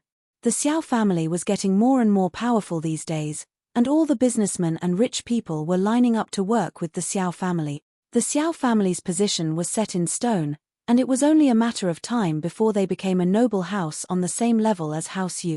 The Xiao family's two brothers couldn't stop smiling. It could be said that after old Xiao's death, the two Xiao family brothers were this happy. They didn't have to worry about the Xiao family's future anymore. Although the Xiao family was working for the Hidden House Pie, it didn't matter, wasn't House Yu also working for the Hidden House Yu? They were both Yu, and they were from the same lineage, but everyone knew what was going on. Second brother, our Xiao family didn't even invest a single cent, and we already have 3 businesses. We're just borrowing our connections and name. It's really worth it. Xiao Ji really liked this kind of investment method, where he could get something for nothing. Hehe, yeah, our Xiao family really got a blessing in disguise. Speaking of which, this matter was caused by sister-in-law, so you should stop scolding her. If it weren't for her, how could our Xiao family be where it is today? Xiao Ben remembered that his brother's attitude towards his sister-in-law was still very bad, and he even took her car keys. The two brothers had been busy with work these days and neglected Go Huli. Now that they calmed down, Xiao Ben realized that all this had something to do with Go Huli. Oh, if that was the case, it did make sense. I'll go see her. Xiao Ji nodded upon hearing Xiao Ben's words. He felt that his brother's words made sense, so he turned around and went upstairs. When the old man passed away, Xiao Ben thought about fighting for the position of the head of Xiao family, but now, although his brother was the head of the house, he couldn't make any decisions. Even things like persuading his sister-in-law had to be decided by Xiao Ben. This made Xiao Ben feel that he was no different from the head of the house. Xiao family's big and small matters were all decided by him. His brother was just a name, so he didn't want to fight for the head of the house. It was good this way. Xiao Ji went upstairs and pushed open Go Huli's door. These 2 days, Xiao Ji didn't sleep on the same bed with Go Huli and forced her to stay in the guest room alone. He didn't give her any face either. Go Huli knew that an important person came to Xiao family, but Xiao Ji didn't tell her the details, so she didn't dare to ask. She stayed in her room and watched TV, not daring to go out. Seeing Xiao Ji push open the door, Go Huli was overjoyed and quickly stood up. Ji bro, you're here, Huli. I've neglected you these past few days. Are you mad? Xiao Ji smiled as he looked at Go Huli. The more he looked at her, the more he liked her. Go Huli was old and not as young as she used to be, but Xiao Ji was more and more interested. I wouldn't dare. Go Huli jumped and said in fear, I'm a person at fault, Ji bro. I'm happy that you're not blaming me. How could I be mad? Haha, what did you do wrong? You did the right thing. Xiao Ji waved his hand and laughed. You did a series of things, and now it seems like it was really good. If you didn't knock into Uncle Pai, the Hidden House Pai wouldn't have sent a master here, and they wouldn't have been able to cooperate with Xiao family. Xiao family's status is higher than a rocket. Ah! Go Huli paused, thinking that Xiao Ji was being sarcastic, but his expression didn't seem like it. She said carefully, is that so? God is blessing Xiao family, giving us a blessing in disguise. Yes, that's right, well said. God is blessing Xiao family. Xiao Ji laughed, but now that Xiao family is strong, you don't need to keep a low profile anymore. You need to keep a high profile. That's the only way to show how strong Xiao family is. You need to be arrogant. I know. Go Huli was overjoyed. Arrogance and acting cool were her favorites, and she was overjoyed when she heard that Xiao Ji really wanted her to go out and act cool. In the blink of an eye, it was the 1st of May. Today was the day of the press conference of Shuamin's medical company. During this period of time, the reputation of the Guan Shuamin Medical Company could be said to be like the sun in the sky, especially after the poisoning incident of the first high school students was solved. People from all walks of life were waiting for the Guan Shuamin Medical Company to launch an amazing product. They had high expectations for the Guan Shuamin Medical Company. Lin Yi wasn't attending as a staff member, nor was he attending as a guest. He was keeping a low profile, just like the people who were there to watch the show. Since the conference was held in the open air, Fatty Lai didn't stop the normal people from watching, but he hired professional security to maintain order. Lin Yi, Tang Yun, and Xiao Xiao attended the press conference together. She wanted to join in the fun too, but the miss dragged her to the supermarket to buy the things they needed for the trip. She wasn't too happy, but considering Xiao Xiao's condition, she had no choice but to tolerate it for now. Chapter 1133. Chapter 1131, Trouble Again Ha. Sure. Xiao Xiao's idea wasn't bad. Lin Yi didn't think that with a big customer like Feng Tianlong, the company's sales would go up another level. One had to know that secret agents were the biggest customers of these injury medicines, and the demand for them was terrifying. Miracle Dr. Guan's injury medicine was different from Dr. Kang's golden creation medicine. Miracle Dr. Guan's injury medicine's formula was normal, and it wasn't limited by the raw materials. The production could be expanded infinitely, and so they could have as much as they wanted. Lin Yi didn't have to worry about the demand. This type of medicine was different from the pill of life extension and toxin cleansing. There was no need to do hunger marketing, and they could just sell it on a large scale. Kang Ming stood in the crowd, coldly watching the bustling scene. He was a little jealous. There were so many reporters here, and many of them were uninvited. Kang Jiaoming didn't like the fact that so many people were paying attention to a newly established company. I'll show you guys later. Kang Ming spat on the ground. His purpose for coming here was to disrupt the product launch of Miracle Dr. Guan's medical company. Although House Kang had started to control the supply channels for the rare materials, and they were willing to pay a high price to buy them back, House King felt that Miracle Dr. Guan's medical company should have some in stock, or else they wouldn't have held a product launch. What was the point of launching a product without a product? Has everything been arranged? Kang Ming turned to Wang Shubin and asked. Don't worry, Master Ming, everything has been arranged. The patients have been found, and the reporters have been arranged. Wang Shubin nodded. Okay, that's good. Good job. Kang Ming nodded. He was thinking about how he could get the recipe for the pill of life extension and toxin cleansing from Miracle Dr. Guan's medical company. Only then would House Kang saw. At 9 in the morning, Miracle Dr. Guan's medical company's product launch officially began. Guan Xuemin, Fatty Lai, and Kang Xiaobo walked up to the VIP stage and sat down. The crowd erupted into a round of applause. Fuck. Kang Xiaobo is really arrogant. He can actually become a vice president. I'm so angry. Kang Ming cursed unhappily. In his opinion, this cousin of his was simply incompetent. To think that a trash picker like him would have such a day. He'll be busy in a moment. Wang Shubin laughed disapprovingly. Ladies and gentlemen, welcome to the product launch of Miracle Dr. Guan's medical company. I'm the vice president of Miracle Dr. Guan's medical company, Kang Xiaobo. Kang Xiaobo was the one speaking. This was arranged by Fatty Lai to train him. Fatty Lai was used to this kind of scene, and Guan Xuemin, as an authoritative figure in the medical world, had attended all kinds of events. The only one who hadn't experienced it was Kang Xiaobo. Although Kang Xiaobo was nervous, he knew that this was a test for him. So, he had prepared the script for the product launch many days ago. Kang Xiaobo began to introduce the product of this product launch, Miracle Dr. Guan's injury medicine. Although everyone had heard about the miraculous effects of this medicine and Dr. Kang's golden creation, when they saw the product launch today, everyone sighed in admiration at the cheap price of Miracle Dr. Guan's medical company's product. Dr. Kang's golden creation cost 299 yuan per bottle, while Miracle Dr. Guan's injury medicine only cost 199 yuan. There was a difference of 100 yuan between the two. To a normal person, this was not a small amount.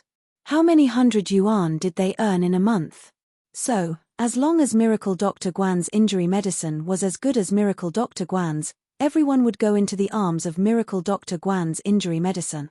For daily consumables, customers didn't have high loyalty.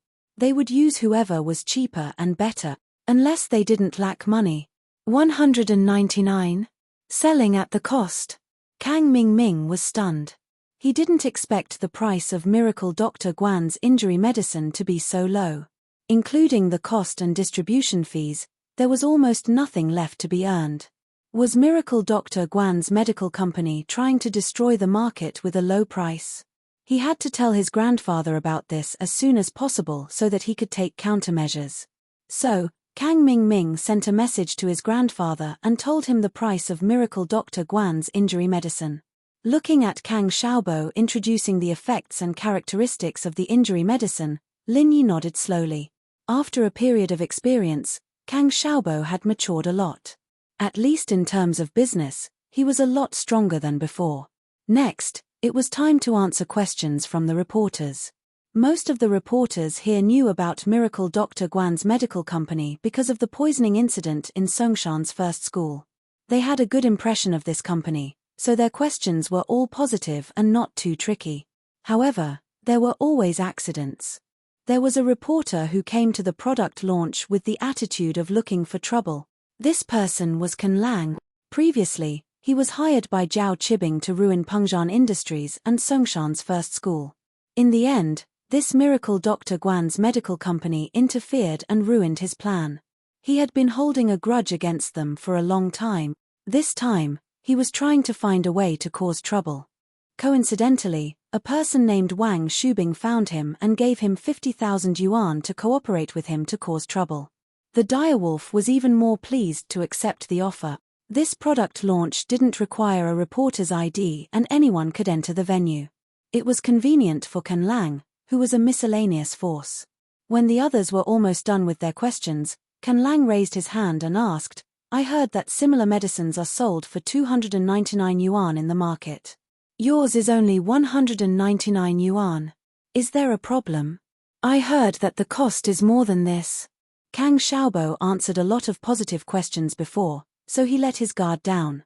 When he suddenly heard Can Lang's words, he suddenly became nervous again. Fortunately, he had rehearsed a similar situation before, so he didn't have any stage fright.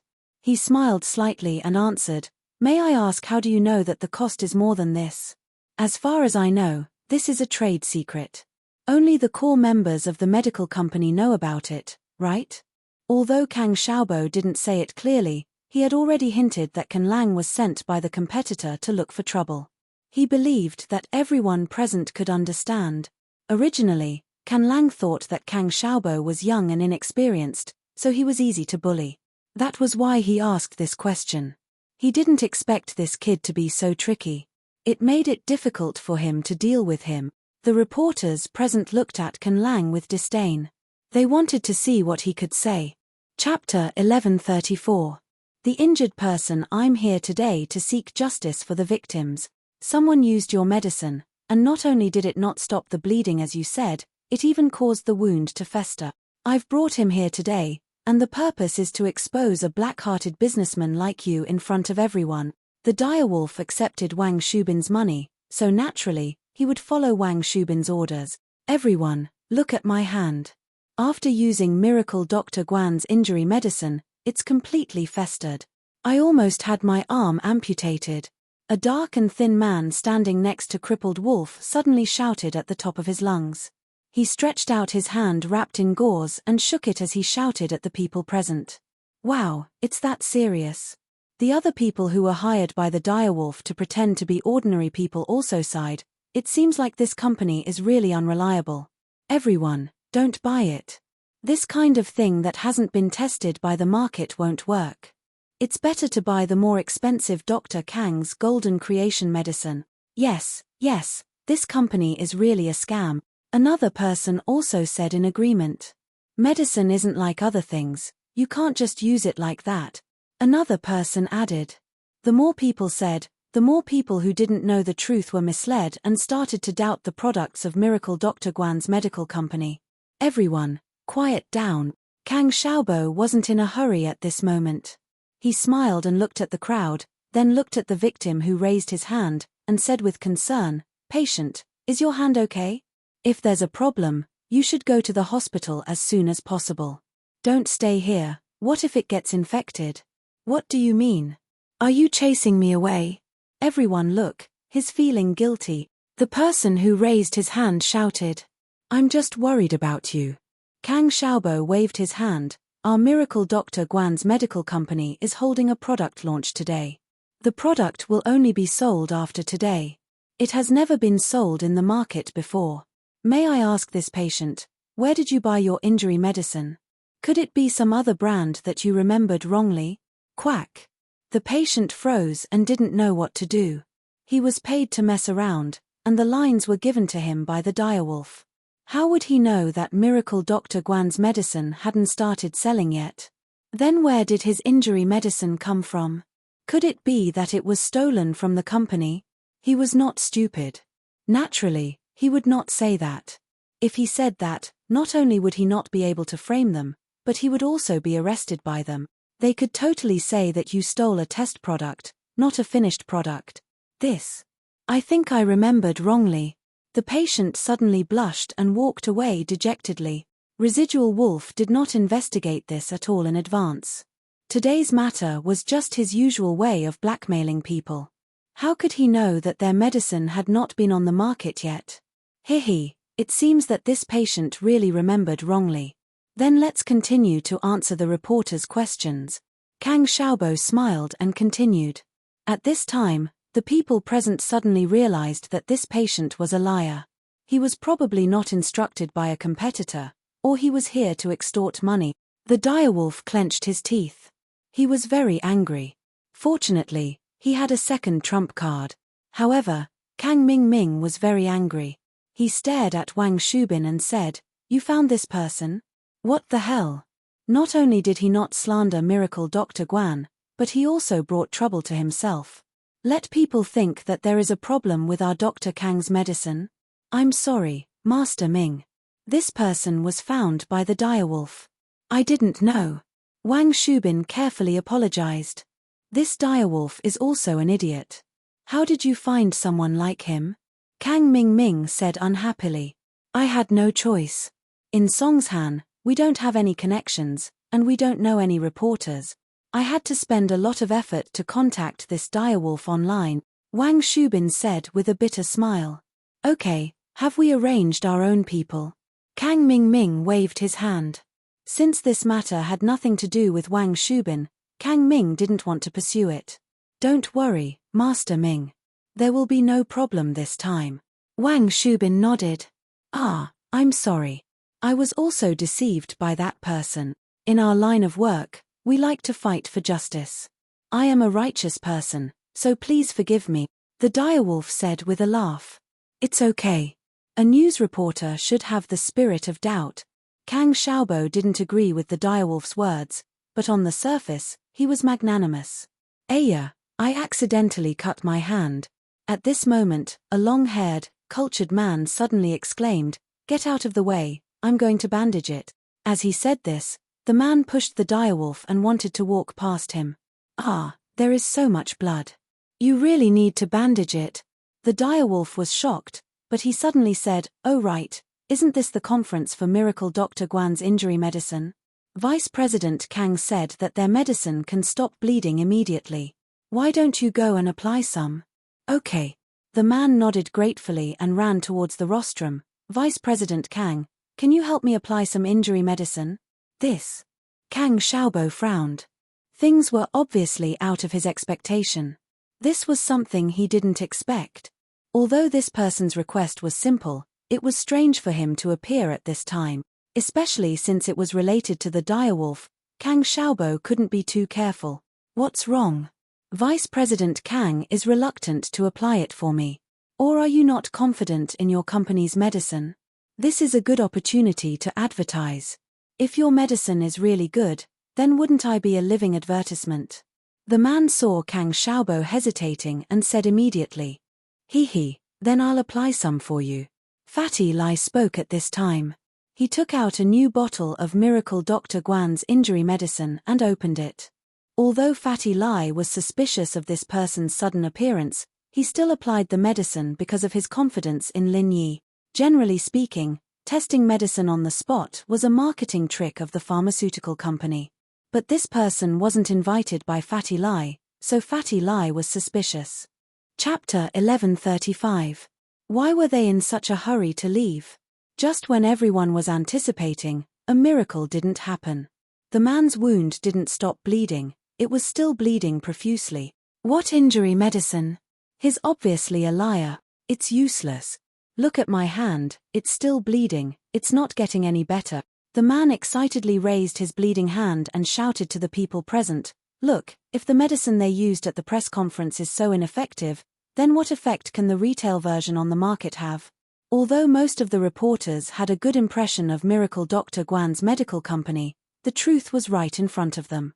The bleeding didn't stop, so they still took pictures of the scene. Fatty Lai was dumbfounded. Why wasn't it working? He had 100% trust in Lin Yi's medicine. Kang Xiaobo didn't know what to do.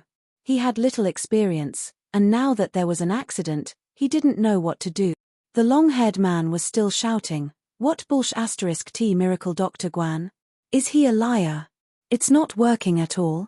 Look at my hand, it's still bleeding." Just when Kang Xiaobo didn't know what to do, Lin Yi's voice rang in Kang Xiaobo's ears. "This person is a hemophiliac, that's why he's bleeding profusely. It has nothing to do with the injury medicine." In order to prevent any accidents, Kang Xiaobo, Fatty Lai, and Guan Shuamin all wore wireless earphones so that Lin Yi could give them suggestions at any time.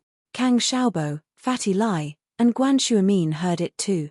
Kang Xiaobo and Fatty Lai didn't know much about hemophilia, but Guan Shuamin was a doctor, so naturally he knew about the disease. His eyes lit up after hearing Lin Yi's words. He stood up and said to the long-haired man, "You're a hemophiliac, it's normal for your wound to bleed profusely, normal medicine won't work on you." Even though he couldn't confirm that this person was a hemophiliac, he trusted Lin Yi.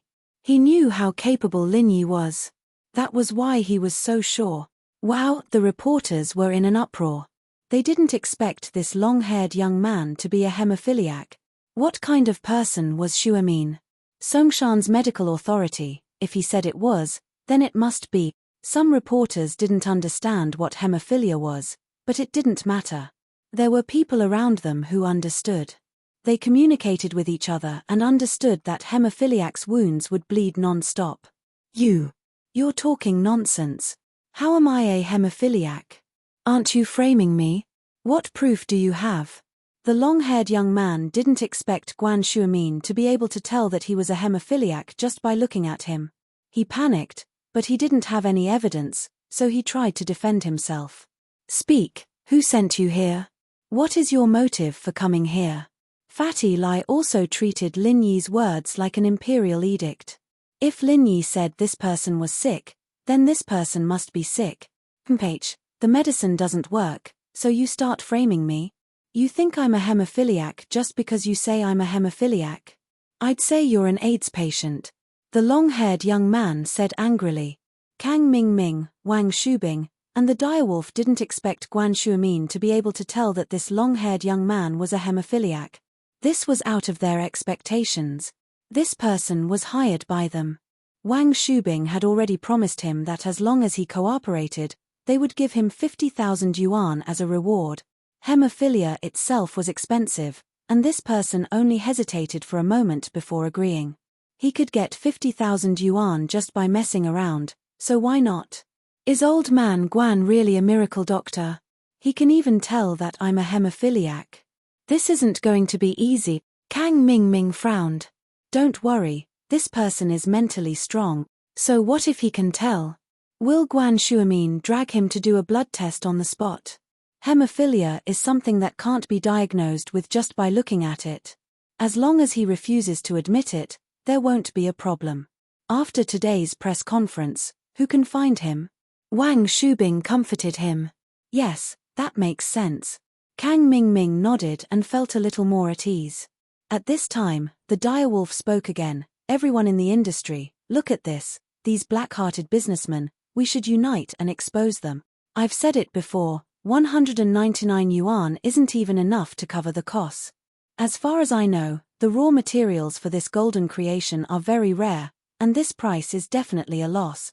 Now everyone can see it, right? They must be using shoddy goods to make a profit and leave. The direwolf's words were very provocative, and his people in the crowd also stood up and echoed him, loudly criticizing the irresponsible behavior of Miracle Dr. Guan's medical company. Yeah, I'm going to fight you guys to the death as the victim today. If you don't give me an explanation, this isn't over. The long-haired man saw that everyone was supporting him, and he immediately became confident. You guys have to pay the price for framing me as sick. But at this time, Guan Shuamin showed his calm personality. He was an experienced expert, and naturally, he wouldn't be afraid. He didn't argue, and only looked at the long-haired man and said indifferently, whether you're sick or not, we'll know soon enough. I've already sent your photo to Director Chin of the Songshan First People's Hospital. If you've been treated in Songshan, and there's a medical record, then I believe we'll be able to find out your identity very soon. Ah! The long-haired man was stunned, and his face turned a little ugly. Of course, he was a hemophiliac, and he knew this very well. Most importantly, he did receive treatment at the Songshan First People's Hospital. In other words, all the experts in the hematology department at the Songshan First People's Hospital knew him. As long as they took his photo to the experts to identify him, his identity would be revealed.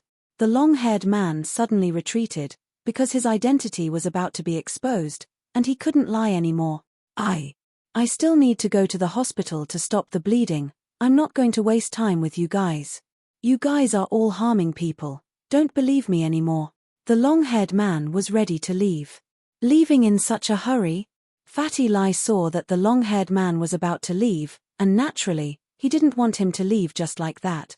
Murder for money, my hand is bleeding non-stop, and this black-hearted company's medicine is not only useless, but they also won't let me go to the hospital. Everyone take a look. What kind of company is this? The long-haired man shouted loudly. Chapter 1136. Chapter 1134. Can Lang. Most of the people there shook their heads after hearing Fatty Lai's words. Who would go to the hospital with a small cut on their hand? At most, they'd just put a plaster on it. They didn't believe the long-haired man's words anymore. There was definitely something wrong with this person. He swore that he'd fight to the death with the man, and now he was in a hurry to leave after being exposed. You. Why do you care? I've changed my mind. I'll let you go. The long-haired man said as he backed away, ready to leave. Zhong Gongzi, your identity has been verified. You're a hemophiliac patient, and you're currently being treated by Dr. Su at the First People's Hospital. Do you have anything else to say? Guan Shuamin said directly after receiving the information from Dean Chin. That's bullsh*t. I don't know anything about the First People's Hospital, and I don't know Dr. Su Xiuhong. Zhong Gongzi was trying to defend himself, but he stopped halfway through his sentence because he had accidentally let it slip. The guy said it was Dr. Su, but he even said the doctor's name. How do you know Dr. Su's name is Su Xiuhong? I thought you didn't know about the First People's Hospital. Fatty Lai pointed at Zhong Gongzi and shouted. I'm leaving. Zhong Gongzi knew that he'd been exposed, and he didn't dare stay any longer. Boom. The crowd burst into laughter. It was obvious that this Zhong Gongzi was a liar, and he was here to cause trouble on purpose. Once he was exposed, he ran. Many people were embarrassed. They had almost misunderstood Miracle Dr. Guan's medical company. Miracle Dr. Guan's medical company was such a good company. They had helped the society and saved so many poisoned students. Moreover, they did it for free. How could they doubt their reputation and skills? Liar. He's a liar. Everyone, take a picture and expose him. A reporter shouted. That's right. Who called this person over? I think it's Can Lang. Another reporter knew Can Lang, and he pointed at him. That's him, Can Lang, that black-hearted bastard. Others might not know him, but I know that he's the scum of our industry. Can Lang. I seem to have heard of him before. He is a guy who specializes in taking bribes to write some defamatory report. Another person who knew Crippled Wolf also jumped out and pointed at Crippled Wolf and scolded. Crippled Wolf immediately became the target of public criticism. He shrunk his head and did not dare to stay any longer. Together with Zhong Gongzi, he left the press conference dejectedly. Our product is only selling for 199 yuan. Indeed, we might be envied and slandered by some of our peers. But it doesn't matter. Facts and time will prove that our product is the best. Kang Xiaobo finally let out a sigh of relief. This was the first product launch he was hosting. He naturally did not want to mess it up. And now, it seemed that they had successfully passed through. Crippled Wolf was very angry. He was very unwilling in his heart, but there was no other way. He mounted the motorcycle on the roadside and started the car. But just after he took 2 steps forward, there was a loud bang. The motorcycle tire burst, and Crippled Wolf flew out directly. He fell on the roadside, and his teeth fell out. He directly became a miserable wolf. Fuck, why'd the tire burst? Brutal Wolf was a little puzzled as he looked at the motorcycle that had fallen to the side of the road. It was already an unsightly sight. Ha ha ha. Bursts of laughter suddenly came from the crowd at the scene. Deadly Wolf deserved what he got today. Wow, Linyi honey, your trick is pretty good. As expected, when he got on the motorcycle, the tire burst. Xiao Xiao excitedly clenched her fists. Ha! Linyi smiled as well. Linyi had noticed that this crippled wolf seemed to be suspicious. He didn't expect him to be such a cunning person. Linyi thought about it. It seemed that crippled wolf was one of the reporters who came to the Songshan First Hospital when the students were poisoned. The first time Direwolf attacked, Xiao Xiao was so pissed that she wanted to mess with him. So Lin Yi cooperated and told her where Direwolf's bike was, and how to make the bike's tires burst. And so, Xiao Xiao did it, and crippled Wolf's tire really burst. Although this was nothing compared to the crimes he committed, under the eyes of the public, Lin Yi couldn't do anything to him. He could only use some dirty tricks to harm him. Tang Yun looked at Xiao Xiao and Lin Yi. They were really compatible. They even messed with others together. However, Tang Yun wasn't jealous. She was really happy for Xiao Xiao. She could live in happiness in the last moments of her life, and Tang Yun was happy too. If she couldn't get along with Lin Yi, Tang Yun would be worried and sad. This press conference, other than the unexpected appearance of crippled Wolf, went on smoothly. Kang Xiaobo continued to answer a few questions from the reporters, and the press conference ended smoothly. What kind of bullsh** tea did you find? What the hell did you do? Kang Mingming saw that things were messed up, and he was furious. He started scolding Wang Shubing. The success or failure of this matter was related to his ability and position in the Kang house. He had just gotten Dr. Kang's approval, and he wanted to continue working hard. Who knew that things would go wrong today? Master Ming, I'm sorry. I didn't know things would turn out like this. That Xuemin really knows something. He was able to tell that Zhong Gongzi was a hemophiliac. We didn't expect this. Wang Shubing said bitterly, there was no problem with our plan. It was an accident. That's right. It was an accident. What does it have to do with us? Kang Mingming thought about it and decided to report the truth to his grandpa. After all, it was an accident. Wang Shubin breathed a sigh of relief. Kang Jiaoming finally let it go. Kang Mingming called his grandpa. Hello? Is this grandpa? I'm Jiaoming. Jiaoming, how's it going? Your plan is pretty good. I told your uncle and dad about it, and they all applauded it. Using a hemophiliac to mess things up, this is amazing. Miracle Dr. Kang's laughter came from the other side of the phone. Normal external medicine doesn't even work on hemophiliacs, let alone his injury medicine. Even our golden creation medicine isn't working. Miracle Dr. Kang laughed. Chapter 1137. Just thinking about it is embarrassing. What did you say? The hemophiliac had been seen through by Xuemin? How did he see through it? Dr. Kang was stunned and asked incredulously. People with hemophilia were usually diagnosed after a blood test in the hospital. How could they check it on the spot? This is what happened. Kang Mingming didn't dare to hide it. He told his grandfather the details of the matter. After all, there were so many people watching. It would definitely spread. Are you saying that Guan Xuemin knew that Zhong Gongzi was a hemophiliac with just one look? Dr. Kang found it strange. Wasn't this too strange? Guan Xuemin's medical skills are that good. With just a glance, he could tell what illness someone was suffering from. Wasn't this similar to the legendary Bian Qiu? Yes, he saw it at a glance. Kang Mingming said, many people here saw it. Forget it, it's not that we miscalculated, it's just that things are unpredictable. Come back first, we'll discuss how to deal a blow to Miracle Dr. Guan's injury medicine. Dr. Kang wasn't too worried about it. Anyway, the Kang family's golden creation was mainly used for military supplies. The civilian market was only a small part of it. Most of the time, it was out of stock.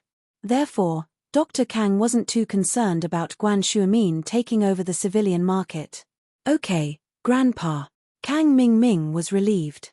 As long as Dr. Kang didn't blame him, everything would be fine. Lin Yi saw Kang Mingming in the crowd and guessed that he was the one behind all this. However, framing one's opponent in business was a normal thing to do. As long as it didn't cross Lin Yi's bottom line, Lin Yi wouldn't do anything to him. He would only provide some help to Fatty Lai and Kang Xiaobo when necessary. The rest was up to them. Let's go. Lin Yi held Tang Yun with his left hand and Xiao Xiao with his right as they left the venue with the crowd. It's already afternoon. I wonder if Meng Yaro and Shu have finished shopping? Tang Yun looked at her watch and asked. They agreed to go on a road trip together at night. It should be about time. Have you told your family? Lin Yi asked. Yeah.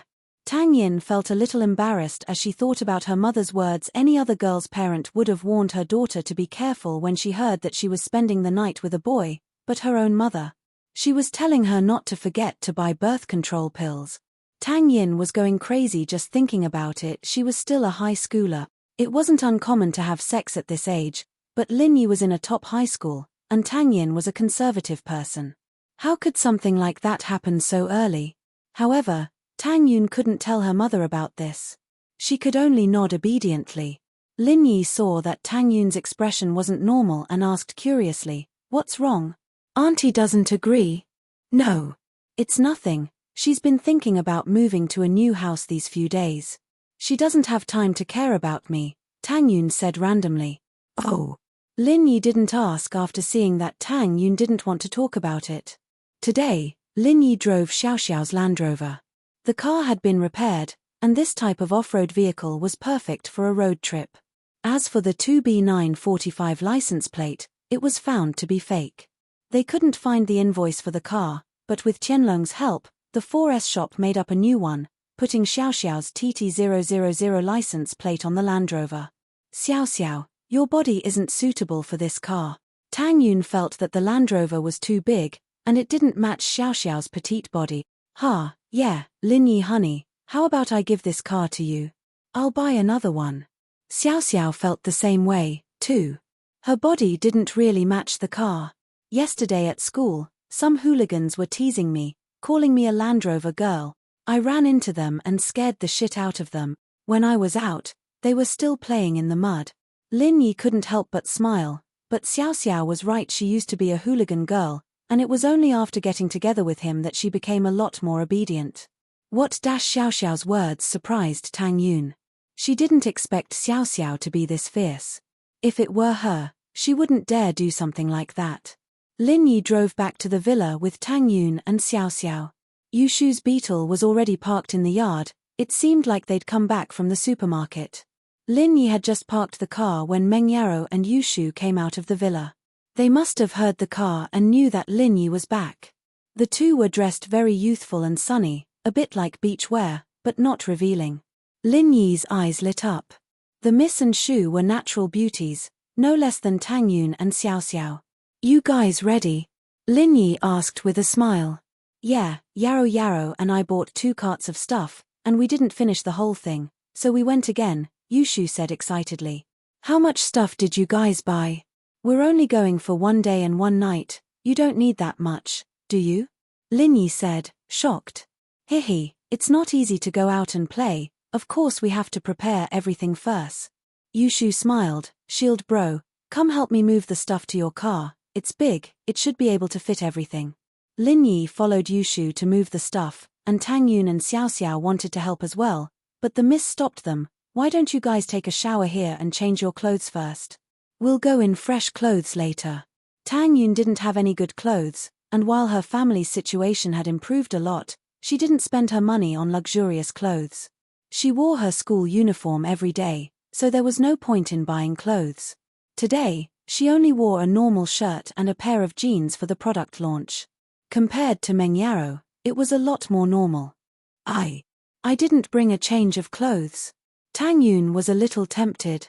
It wasn't convenient to take a shower in the hospital, and while there was hot water, it wasn't her house, and her parents were there. Tang Yun was a little embarrassed.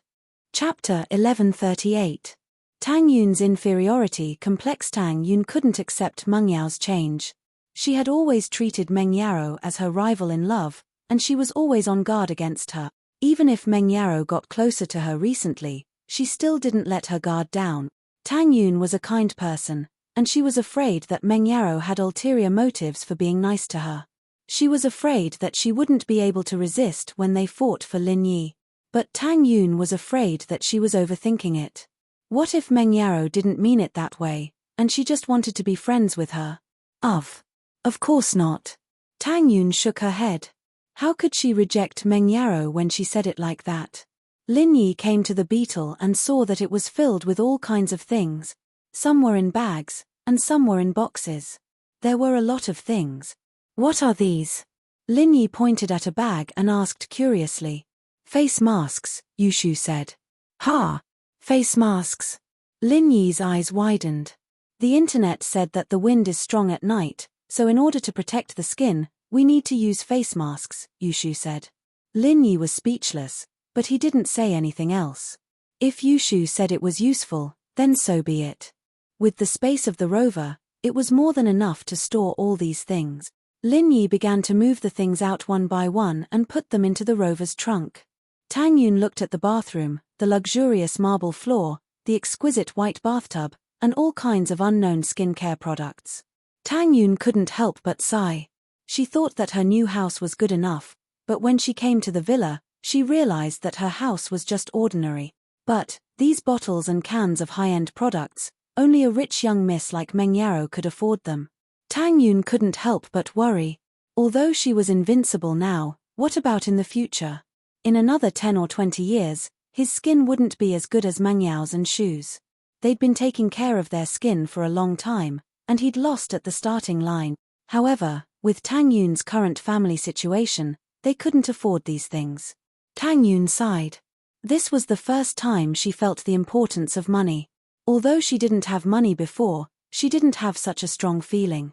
The bathtub was very clean, and it was obvious that only Meng Yaro and Yushu had used it before. Tang Yun didn't mind since they were both clean people. It was good enough that they didn't mind her. She turned on the hot water and laid in the bathtub.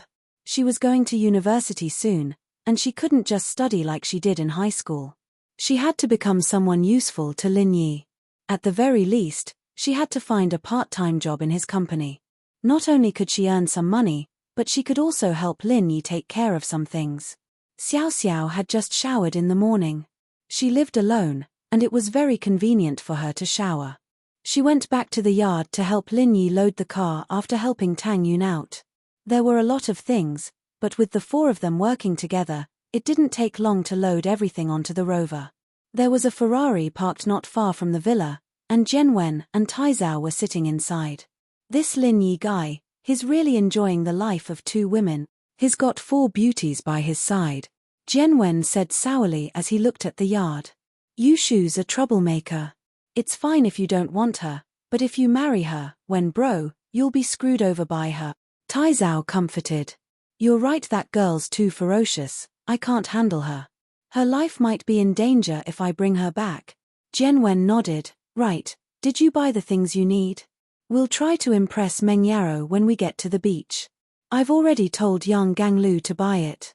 Don't worry, he's very smart, Taizao said. Lin Yi, naturally, saw Jianwen's Ferrari by the roadside. He found it funny. Driving a sports car to the beach. Was he sick? Could the chassis of that car even drive to the beach? But Lin Yi wasn't that nice to remind them. Meng Yaro, Yushu, and Xiao Xiao went back to the living room to wait for Tang Yun. Lin Yi followed them to watch TV in the living room. Not long after he sat down, his phone came in. It was Fatty Lai. Hello. Fatty Lai, is the conference over? Lin Yi asked. Boss, it's over. Don't worry, Fatty Lai said. It's all thanks to you seeing through Zhong Gong's problem, otherwise the conference would have been in trouble. Did you find out who sent them? Lin Yi knew who the mastermind was, but Lin Yi didn't want to waste too much time on the company. After this, Lin Yi planned to let Fatty Lai and Kang Xiaobo handle it. There's some clues. It's probably sent by our competitor, Dr. Kang's medical company. According to our employees, someone recognized Dr. Kang's grandson, Kang Ming, at the conference and met with Direwolf. Fatty Lai said. Then what do you want to do? Lin Yi asked back. Boss, our current strength isn't enough for us to take revenge on Miracle Dr. Kang's medical company, and we don't have the energy to do so. What I'm saying is that we should write this down and talk about it in the future, Fatty Lai said carefully. Okay, we'll do as you say. Lin Yi felt that Fatty Lai's idea was right. The company had just been established, and they didn't have the time to fight with competitors. If they had the time, they might as well spend it on marketing. Okay. Fatty Lai sighed in relief and smiled bitterly. Boss, there's one more thing. After the conference, the orders we received were much bigger than we expected. It's very different from what we expected. At first, we only planned to sell the goods in the province, and also in the neighboring provinces. But all the large pharmacies and hospitals in the country contacted us, preparing to place orders. I think it's the effect of the auction. Oh, isn't that a good thing? Lin Yi didn't expect the injury medicine to be so popular. Lin Yi thought that the Songshan First School's poisoning incident would only affect the province, and the initial orders wouldn't be that big. It's a good thing, but first of all, our production is limited. The factory and equipment can only supply 2 to 3 provinces, and that's the initial supply. If the market responds well, the distributors will increase their orders, and our production will be severely lacking, Fatty Lai explained. Chapter 1139. Won't let you suffer. Secondly, our sales network is not good. My trading company only has corresponding trading companies in the province and neighboring provinces. My initial plan was to slowly expand outwards and steadily expand the scope of business and sales, but the current situation has exceeded our expectation. Then what should we do? Lin Yi asked. He didn't know much about business. He could deal with competitors, but sales was a far cry. First, we need to expand our production and find a way to get loans to repair our factories, Fatty Lai said. Second, we need to expand our sales channels and set up branches in major cities, but that requires a lot of capital and management problems. If we set up multiple branches at once, the management system won't be able to keep up, and we'll end up in chaos. Oh, can't we just send the goods directly from the headquarters without setting up branches? Lin Yi asked. Yes, but the consequences might be even more serious. Without a local branch to coordinate and supervise, there might be random price increases, random price reductions, hoarding, trading, etc. It'll have a huge impact on our company's reputation. Fatty Lai knew the consequences very well, so he was very worried.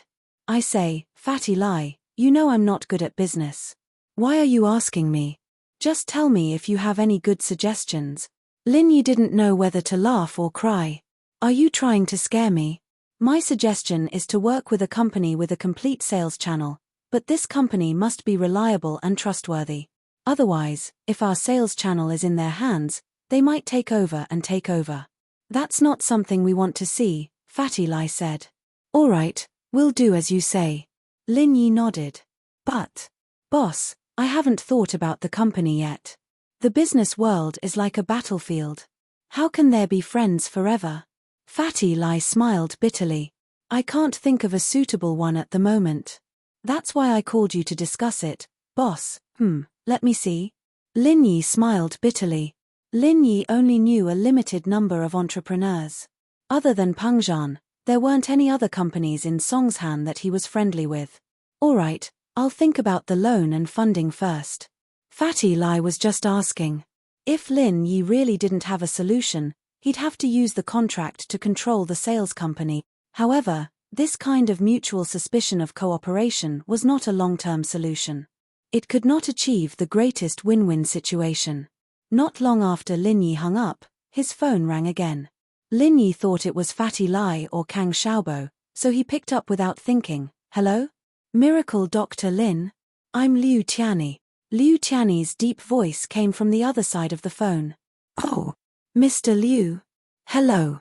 Lin Yi was curious why Liu Tianyi would call him at this time. Lin Yi had a good impression of Liu Tianyi, especially when he lent money to him without hesitation.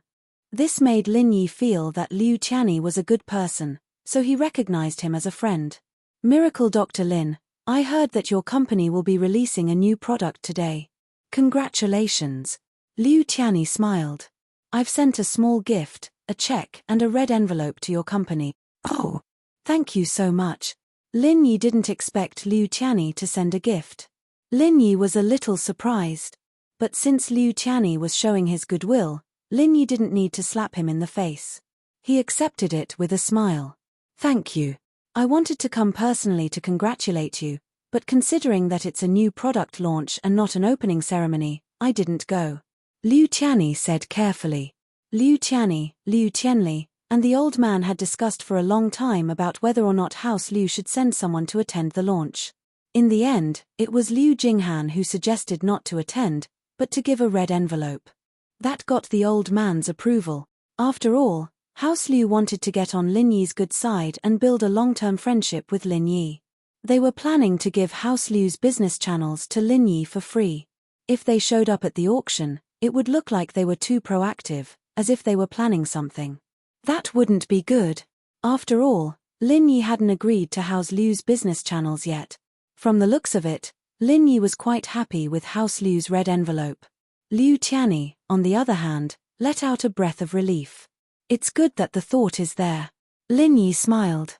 Oh right, Mr. Liu, I have something to ask you. Please go ahead, Miracle Dr. Lin. What's there to ask? I'll tell you everything you want to know. Liu Qianni said quickly. It's like this. My medicine company wants to set up some branches and sales channels all over the country, but our main focus is on expanding the factory and increasing production. We don't have the time to set up sales channels. I want to find a reliable partner to be in charge of sales. Lin Yi told Liu Qianni about Fatty Lai's suggestion. Liu Qianni definitely had more contacts than Lin Yi. oh, You want to find a partner to be in charge of sales channels? Liu Qianni was surprised and happy. House Liu had the same idea. They didn't know how to ask Lin Yi, but Lin Yi made this request first. How could Liu Qianni not be happy? Liu Qianni quickly said after the surprise, Miracle Dr. Lin, House Liu is a business family. If you don't mind, we can let you use our channels for free. And the management side can be managed by your side. We don't participate in the decision-making, only the operations. We won't take a single cent of the profits, but you'll have to take care of the staff's expenses, haha. Mr. Liu, are you serious? Liu Qianni's words surprised Lin Yi. Lin Yi didn't expect Liu Qianni to recommend himself and give such a good deal. Not only did it dispel Fatty Lai's worries, House Liu didn't want a single cent of the profit. Of course, Lin Yi understood Lin Yi's intentions. House Liu probably saw his potential and wanted to use this opportunity to get on his good side. Of course I'm serious. Liu Qianni smiled. Miracle Dr. Lin, when have I ever joked? I really want to do something for you. I, Liu Qianni, may be a small fry in your eyes, but I, Liu Qianni, truly see you as a friend and savior. Chapter 1140. Behind the scenes this. Liu Qianni couldn't be any more excited. That was the pill of life extension and toxin cleansing. One pill was worth 300 to 400 million. There was also the special edition injury medicine, and that was only the second of it. From what Lin Yi said, he'd be giving him other pills as well. This was a great deal. These were all priceless items that other noble houses couldn't even get their hands on, but House Liu had it all. It was worth it. His niece's suggestion was great. Being a follower was amazing. No wonder Fatty Lai was so arrogant. There were so many benefits. Miracle Dr. Lin, I won't decline then. You can use our Liu family's resources as you please. Liu Qianni took a deep breath and forced himself to be calm. He was really too happy. All right then, you contact Fatty Lai and discuss the specifics. I'm just a boss who doesn't have to do anything. I don't know much about these things. Lin Yi smiled. As for Liu Qianni, Lin Yi was still in the testing phase. He couldn't trust him as much as Fatty Lai, so he only gave him some benefits.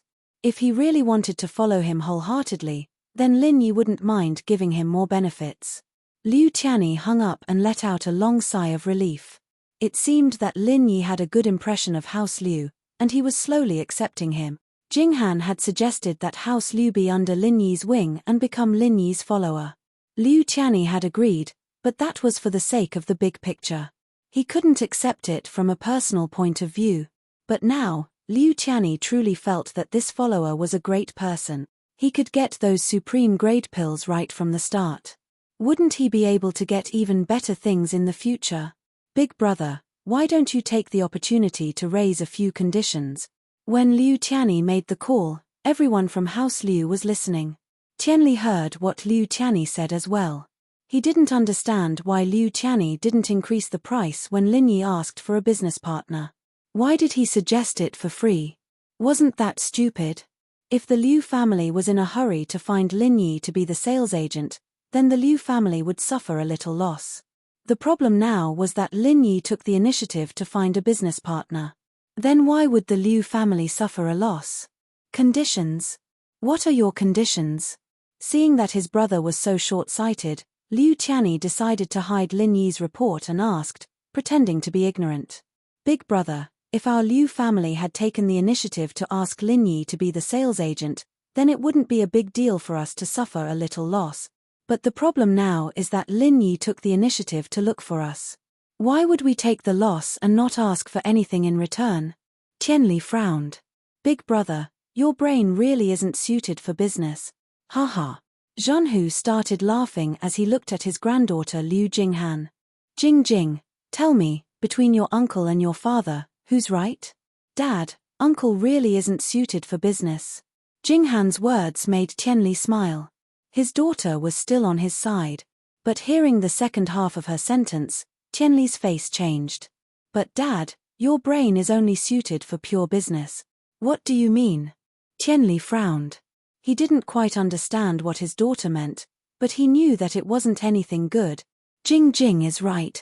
Qianli, you're only suited for pure business. Zhenhu smiled. As far as you're concerned, from a business perspective, our Liu family has taken the loss this time, but from a long-term emotional investment, our Liu family has gained Lin Yi's approval. That. Qianli hesitated. He couldn't deny that his father was right, but his vision was still limited to a normal businessman, not a successful entrepreneur. Plus, I'm guessing that Lin Yi must have given us some benefit. Am I right, uncle? Jinghan's eyes turned to Liu Qianni. Haha, Jing is very smart. That's right, Lin Yi did give us some benefit. Liu Qianni smiled. He didn't expect his niece to hit the nail on the head.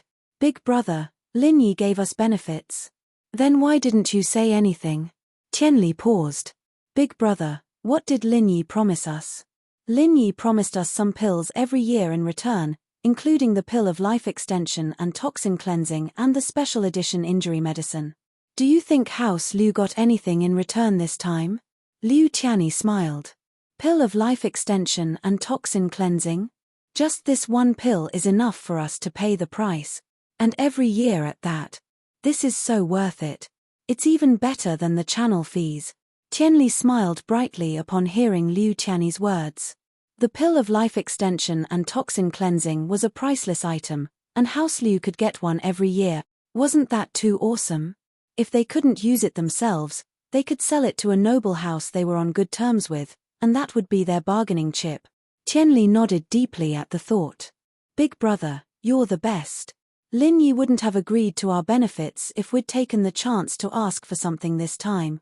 Qianli, you're actually quite a talented person in the family business, but if we want to push House Liu to the top, we still have to rely on Jing. It's just that. Jing will have to get married sooner or later. Liu Qianni sighed. Boys and girls were the same for normal families, but for noble houses, they placed more emphasis on boys. After all, only boys could carry on the family line, and the noble house wouldn't change its surname. Girls, on the other hand, were different after they got married. Their children would have to follow a different surname, unless they married into the family. I'm not getting married, I want to stay by grandpa's side. Jinghan said, a little embarrassed. Girls have to get married eventually, how can they not get married? Qianli glared at his daughter. Although his daughter not getting married would maximize House Liu's benefits, watching his daughter grow old alone wasn't what a father wanted. Jinghan stuck out her tongue, revealing the weird side of a little girl. She was just a kid, after all. She was good at business, and she was smart, too, but she was still young. She liked things that normal girls liked. I think we should let Jing Jing be in charge of the collaboration with Lin Yi this time.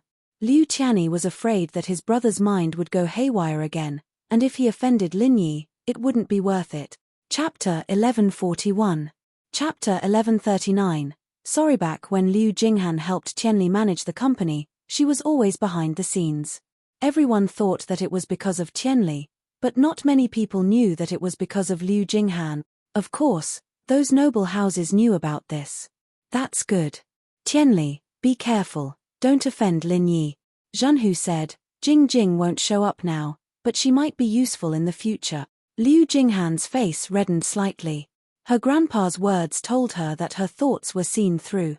Indeed, she wanted to approach Lin Yi with another identity because she was curious about Lin Yi. She wanted to get to know him privately and see what kind of person he was. Liu Jinghan was very confused. How did this person survive until now? House Yu, House Zhao, and House Pai, all three hidden noble houses were offended, and yet Lin Yi was still alive and kicking. This was the first person of the opposite sex that Liu Jinghan was curious about. Liu Jinghan was a smart girl. Naturally, she wouldn't pay attention to normal people, but Lin Yi did pique her interest. Of course, this interest didn't mean that she liked Lin Yi. Jinghan was just curious about him. Qianli didn't understand what his father meant. He thought that his father wanted to use his daughter as a trump card, pushing her out at a critical moment. Liu Qianni, on the other hand, was deep in thought as he looked at his niece. She was growing up to be one of the top beauties in the noble houses. Although Liu Qianni thought of something, he didn't say anything in the end. There were some things that the old man would naturally plan. He didn't need to say anything. Sometimes, the old man and Liu Jinghan understood things better than Liu Qianni. Lin Yi hung up the call with Liu Qianni. He was about to call Fatty Lai and tell him about this, but when he turned around, he saw Tang Yun walking down the stairs with only a towel wrapped around her. Yao Yao, where are my clothes? Tang Yun was upstairs, and after taking a shower, she realized that Meng Yaro and Yu Shu weren't there. Meng Yaro didn't prepare any clothes for her to change into, and she couldn't just go through their wardrobes. She thought that Lin Yi was moving things outside, and there were only girls in the villa, so a towel wouldn't matter, but she didn't expect Lin Yi to be here as well. Tang Yun was standing on the stairs with nothing on, only a towel. From Lin Yi's angle, he could see everything under Tang Yun's body. Lin Yi couldn't help but feel his breath quicken. When he was with Tang Yun, the most intimate thing they did was to hold hands and kiss her cheeks.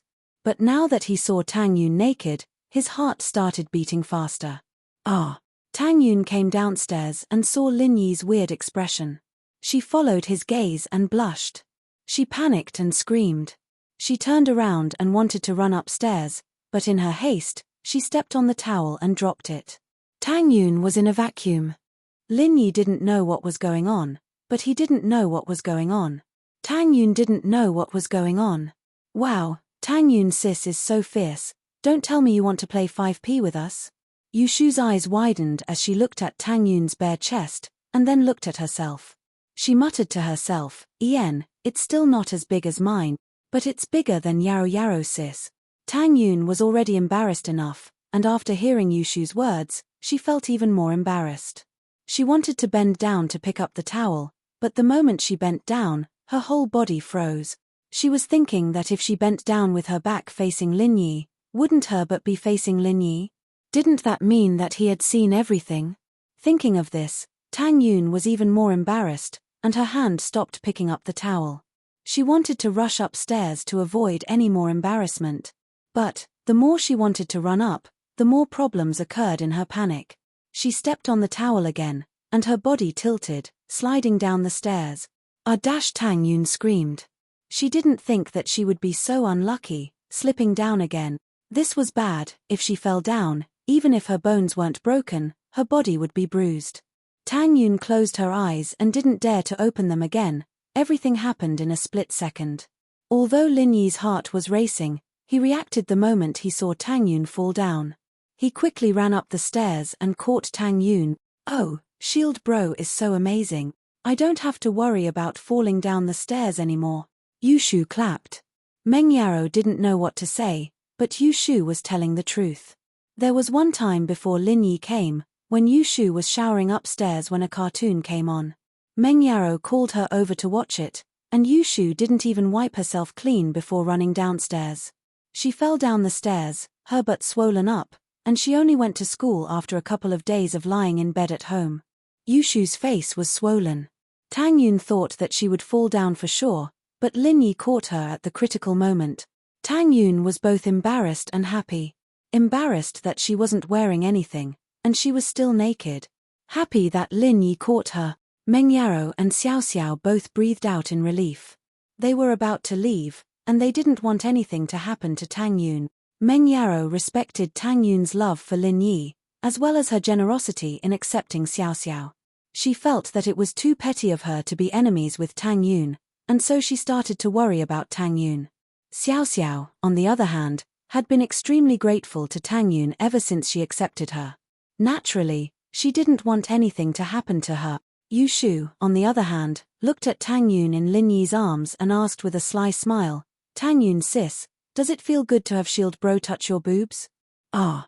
Tang Yun froze. She realized that Lin Yi's hand was on her chest. She struggled subconsciously, trying to get Lin Yi to let go of her. Lin Yi, on the other hand, realized that he was holding something soft in his hand. He didn't realize it in his rush. Lin Yi regretted it. He would have touched it properly if he knew this was going to happen. He didn't feel anything yet, so he had to let go. Lin Yi laughed dryly and let go, putting Tang Yun on the sofa. He said awkwardly, "I'm sorry, I didn't notice in the rush. Yao Yao, get some clothes for Tang Yun, I'll turn around first." Chapter 1142. Humbly asking for advice. Yao Yao, where's my clothes? Tang Yun let out a breath of relief when she saw Lin Yi turn around. She didn't mind Lin Yi looking at her, but not in a situation like this. She was naked in front of Meng Yaro, Yushu, and Xiao Xiao. She'd rather die of embarrassment than let Lin Yi see her naked body. "Tang Yun sis, why are you so shy? Don't you do it with Shield Bro all the time?" Yushu didn't let it go as she giggled. Tang Yun almost died of embarrassment when she heard Yushu's words. She didn't think that she would let Yushu use it as an excuse when she was arguing with Meng Yaro. Meng Yaro smiled when she saw Tang Yun's face turn as red as an apple. It seemed like there really wasn't anything going on between her and Lin Yi. At the very least, their relationship was similar to hers and Shu's. With that thought, Meng Yaro couldn't help but feel relieved. She scolded Shu, "Shu, don't cause trouble here. I'll tear your mouth apart if you talk nonsense again." "Oh." Yushu subconsciously touched her mouth, not daring to talk nonsense anymore. She turned to Lin Yi, "Shield Bro, did you feel good touching me just now?" Tang Yun had just breathed a sigh of relief when she heard Yushu's words. She was about to stand up and get dressed with Meng Yaro when she heard Yushu's words. She almost tripped and fell to the ground. Lin Yi had just let out a breath of relief when Yushu came over to ask him a question like this. He felt a little awkward. "I don't know," Lin Yi said, not in a good mood. "Then compared to mine, which one feels better?" Yushu continued. "What?" Lin Yi's eyes went wide, shocked. "Compared to hers? When did he touch her?" He couldn't just say things like that. He subconsciously turned around and glanced at Tang Yun from the corner of his eye. As for Tang Yun, she heard Yushu's words and subconsciously slowed down to look at Lin Yi's direction. Their eyes met, and Tang Yun was instantly embarrassed. She hadn't put on her clothes yet, and she was standing in the living room naked. Meng Yaro couldn't stand it anymore. "Shu, stop it." "Oh." Yushu finally shut her mouth, a little unwilling to give up. Tang Yun sighed in relief after she went upstairs. She patted her chest. "This day, I was scared to death. Shu is just like that. Don't take it to heart. You'll get used to it. She's not a bad person, and she likes to joke around with people. Actually, she always teases me in front of Lin Yi." Meng Yaro smiled as she looked at Tang Yun's breasts. They were indeed much bigger than hers. She didn't remember Tang Yun being this big before. Meng Yaro felt a little envious at the thought.